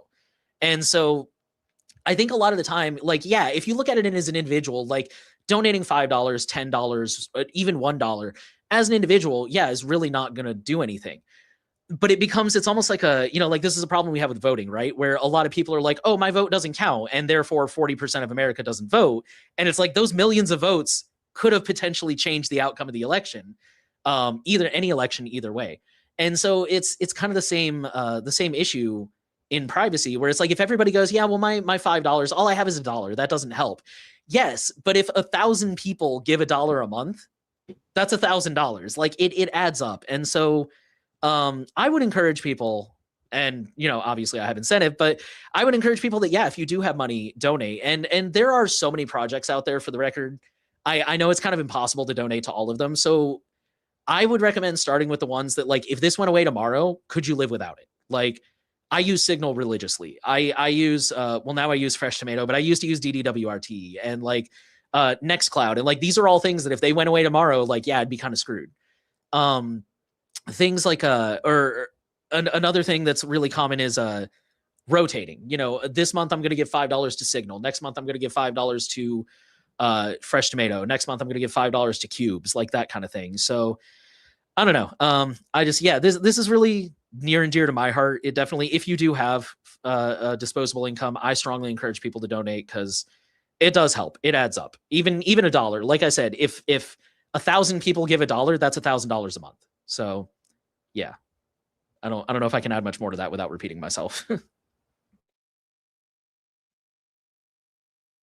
Yeah, I it's hard to say. I think people are bummed when they support projects that like eventually do go under or can't continue running. You need a lot of money to do all of these things, and some projects tend to get like all of it, and then most of them don't. But I think the first reply on this forum thread um, is a pretty good point, which is just they basically said like there's a fairly strong chance that if no one donates, then there's going to be fewer projects available overall. You're kind of I guess you're sort of betting on like which ones are going to succeed, and sometimes you're going to lose those bets. But if you can support all of these projects, the more you do, the more likely it is that one of them will um, make a big difference. And I think if nobody is supporting like the small tiny projects, then there will never be any new ones, because it'll just be too hard to get it off the ground. So yeah, I definitely tell you all for sure that probably not as many people donate to privacy guides as you would think, so we can always use donations as well. But there's a ton of projects to support, and I can't remember if we do this currently. I should look. I feel like, yeah, for a lot of our recommendations on our site, if they have like a donation option, we have a button to hit where that'll link like directly to their contribution page, so you can find like where to support all the projects that you use if you search for the tool on our site. So that could be something to look into. But I definitely would recommend supporting anything that you use. And just think of it like, if you're using it now and you like it, and you can afford it, you should pay for it. I think, yeah, if it goes away, and if it disappears, it's a shame. But then you can just move on to supporting something else, and hopefully, it doesn't go away. I think it's also one thing I wrote in my comment here is this should be disposable income. Like, this should be money that is not going to, keep your kid out of college or something. And the example I use is like, I'm a sugar addict. I finished a Mountain Dew right before we started recording. I love sugar. I'm constantly buying like fraps and sodas and all kinds of sugary stuff. And those things cost, $2, $5, depending on what I get and where I'm at. And they last me a couple hours tops. And then even the high of the sugar rush eventually goes, or not sugar rush, but the dopamine hit of the sugar eventually goes away too.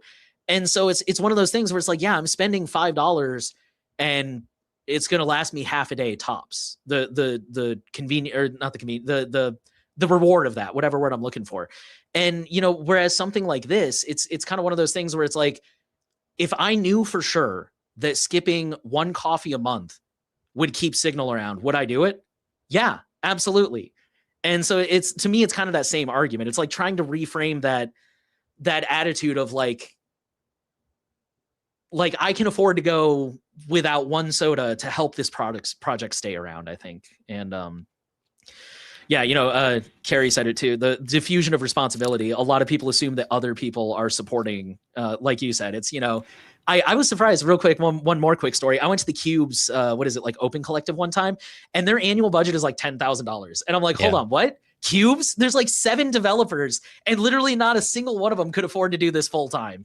And they put it out an amazing operating system. Like they're probably making a lot less than you think. So yeah, I was going to point out that exact same comment from Carrie, because that is the case when I talk to people about like privacy guides as well, and mainly like people who are thinking about donating, and they're asking about like how everything works currently. And I think there's generally surprise about like how much we're getting, because they assume that we would be getting a lot more, which I think is absolutely just a thing. I didn't know that it had a name, diffusion of responsibility phenomenon. So now I know this thanks to Carrie. But I think that's absolutely a thing with a lot of these projects. It's very easy to assume that somebody else is supporting them, so you don't have to.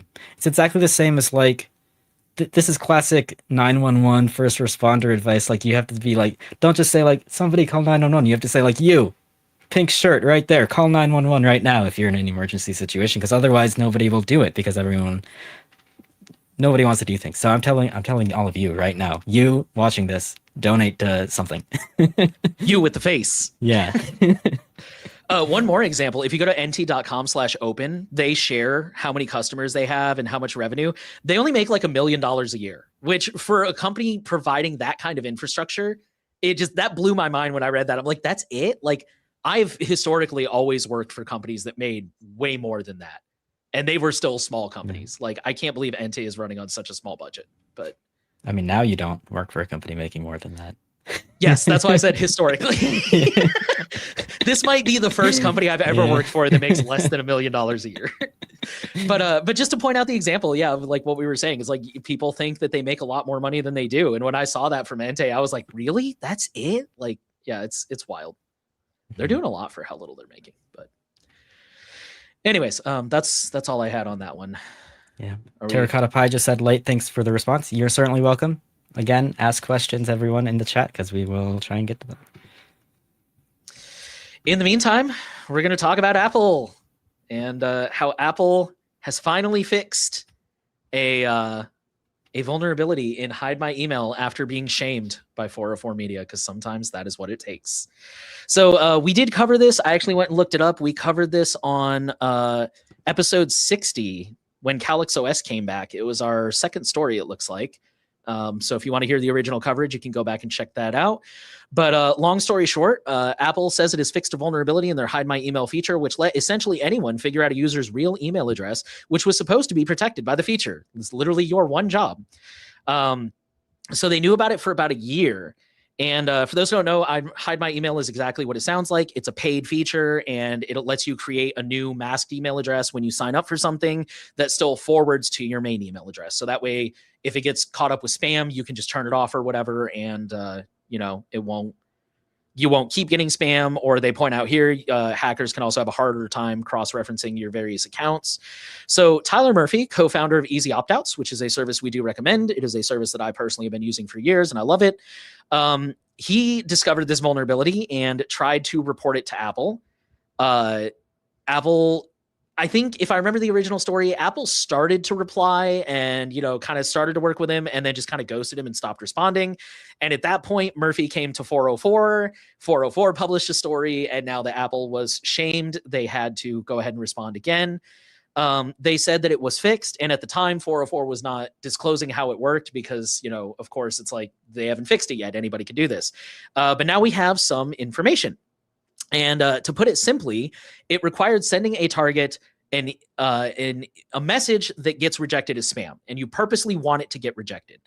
They said, we don't know how often hidden email addresses were leaked in email logs. For many major email hosts, the leak was triggered simply by an email being automatically rejected. Even if it was legitimate, such emails probably didn't make it to your inbox, so you can't review your spam folder to learn whether you were affected, which is kind of scary.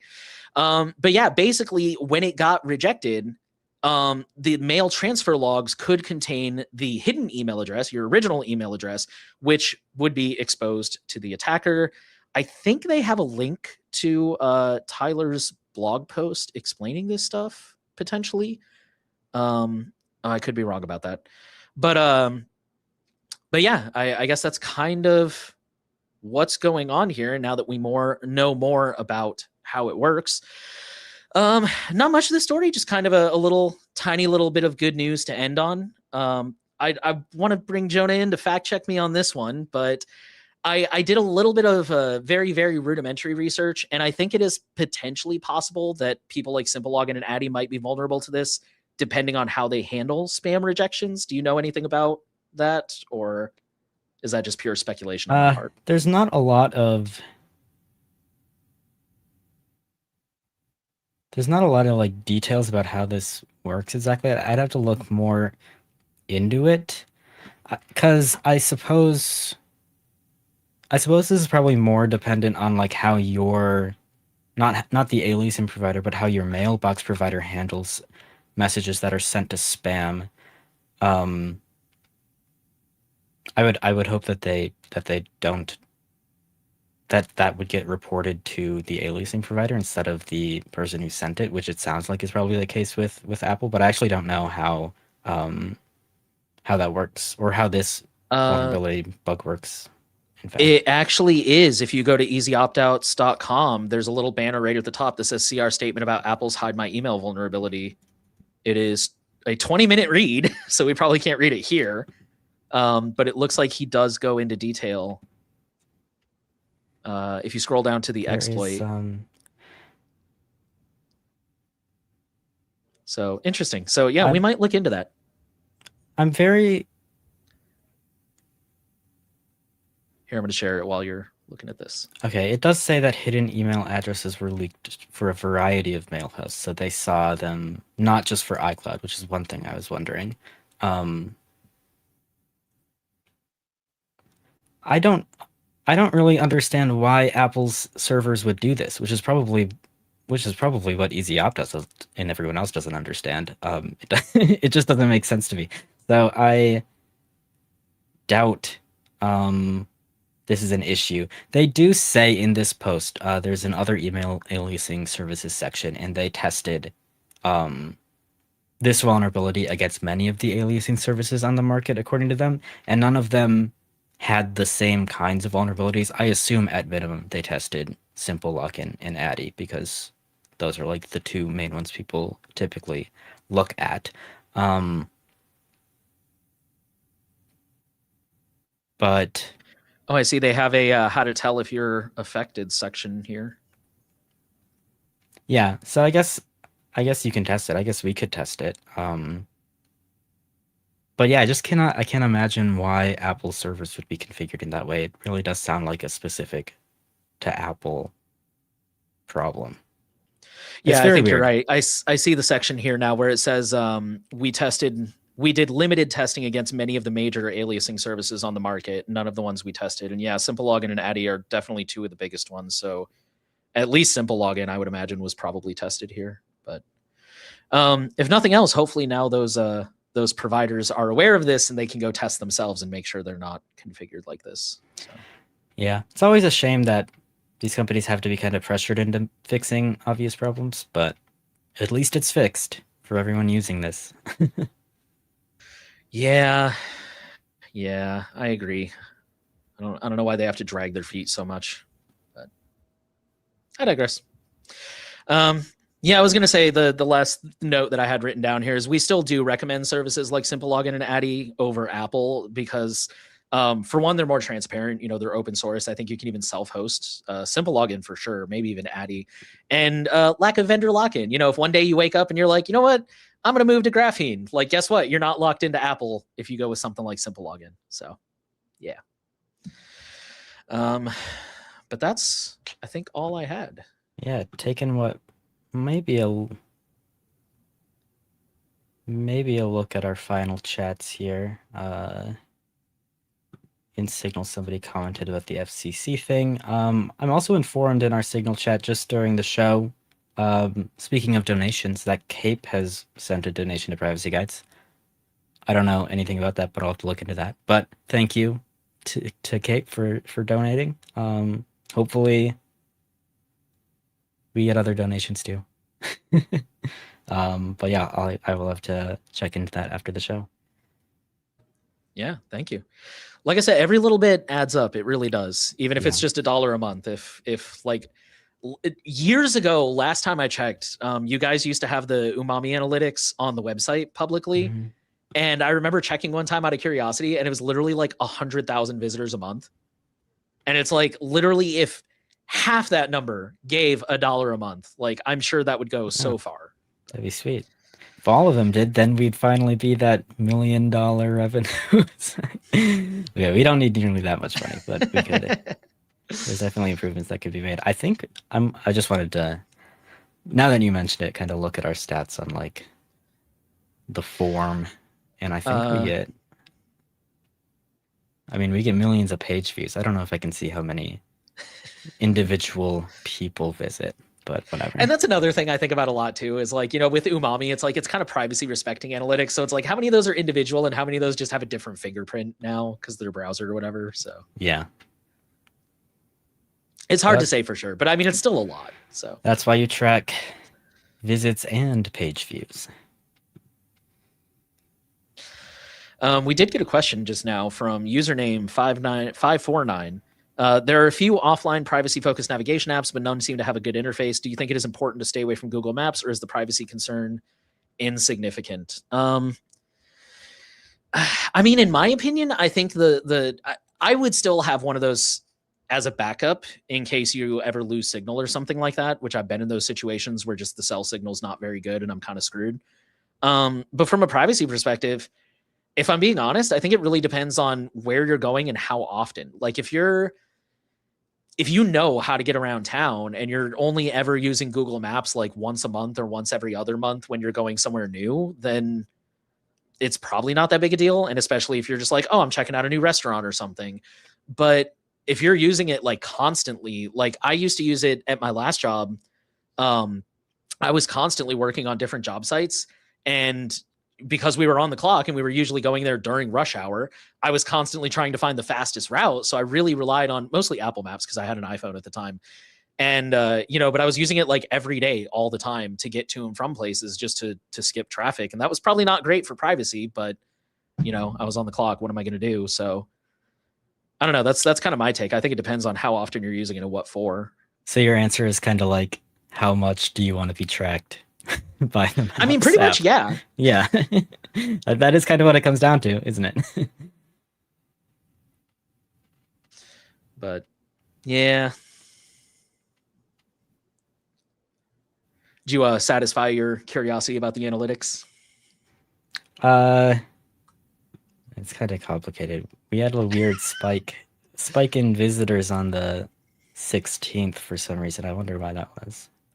Dude, I get the same thing on mine. I'm really genuinely convinced it might be like AI scraping, because it'll literally go from like a couple hundred visitors a day to like 10,000 visitors at 4 a.m. on a Tuesday, and then it'll drop back down, and it's just like, something fishy's going on there. What did we do on the 16th though? I mean, the weird thing is it stayed, that was the peak, but it stayed pretty high for like the week following that on this graph. I have no idea why that would be. I don't have a calendar open in front of me, so that is a good question. Anyways, think we want to close this out, or you got anything else you want to add? I'm not seeing anything on Signal or the forum. So, did you see that the news about Codeberg banning cryptocurrency projects? I skimmed it briefly. I saw the forum post about it, and something about, you said it was what was your wording? It was extraordinarily poorly worded. Well, I just don't understand it. I guess I don't have much to say about it, but it seems like they're saying two different things, and it doesn't really make a lot of sense to me. But just a weird thing of saw in the forum lately. Is it just they're basically just bamming scammy crypto products? Well, yeah, I mean, like in this banner at the top of their page, they just say cryptocurrency projects are no longer allowed, and that's also what it says on their terms of service. But then, like, in a random comment on this thread about the change, they explain that it's only scammy ones, which is not what it says. But I guess if you go down and read this random comment, you would know which ones are allowed and which ones aren't. Interesting. I wonder if Yeah. it's one of the what do they call that? Like a silent policy? Yeah, I mean, it feels like it'll just be enforced probably arbitrarily, which is probably not how I would prefer the services that I use operate. Codeberg kind of annoys me sometimes. It's one of the reasons I don't want to switch to it. I know people ask us that all the time, and I don't really like Codeberg or GitLab more than. I mean, I like him like just a little more than GitHub, but not enough to switch off of GitHub. But I do like Codeberg software. I would love for Joe to get to the point where we could switch to it. But I really wish it had Federation, and that's taking a really long time. So sadly, I don't know. I mean, can't complain about it too much. I don't know how to speed it up, so but it just is. I'm sure that ActivityPub is not necessarily perfect for everything, but I do really like the idea of like so many different services being ActivityPub compatible, because then you've got this like this ideal scenario where it's like I can comment on YouTube, Instagram, Twitter, GitHub, all these different things from one account, and I don't need to keep making accounts if I don't want to. And like that is probably one of my favorite things about the Fediverse. And it's like I hope they can do it soon. It feels like it actually wouldn't be that complicated for this use case because Git is already decentralized. So you pretty much only have to federate like issues and stars, and pull request is probably the hardest one, but like Git already has ways to work on things remotely and on different branches, and you can just pull it in from a different site. So it feels like it wouldn't be extraordinarily difficult. Like it's basically just comments and reactions is the main thing, which is already done by every single ActivityPub platform out there. That's how they work. It's comments and posts, right? But you know, I mean, I'm obviously not coding it, so I can't provide too much input or complain about it too much because I'm not going to do it myself. I can tell you that. Fair enough. I think that's kind of it then. So, yeah, I think you can wrap it up. Nate, you're muted. I hit the button too many times. My bad. All right. All the updates from This Week in Privacy will be shared on the blog every week, so sign up for the newsletter or subscribe with your favorite RSS reader if you want to stay tuned. For people who prefer audio, we also offer a podcast available on all platforms and RSS, and this video will be synced to PeerTube. Privacy Guides is an impartial nonprofit organization that focuses on building a strong privacy advocacy community and delivering the best digital privacy and consumer technology rights advice on the internet. If you want to support our mission, then you can make a donation on our website, privacyguides.org. To make a donation, you can click the red heart icon located in the top right corner of the page. You could also just go to privacyguides.org/donate, and you can contribute using standard fiat currency via debit or credit card, or opt to donate anonymously using Monero or your favorite cryptocurrency. Becoming a paid member unlocks exclusive perks like early access to video content, priority during the live stream Q&A. You'll also get a cool badge on your profile in the forum and the warm, fuzzy feeling of supporting independent media. So thank you all for watching, and we'll see you next week.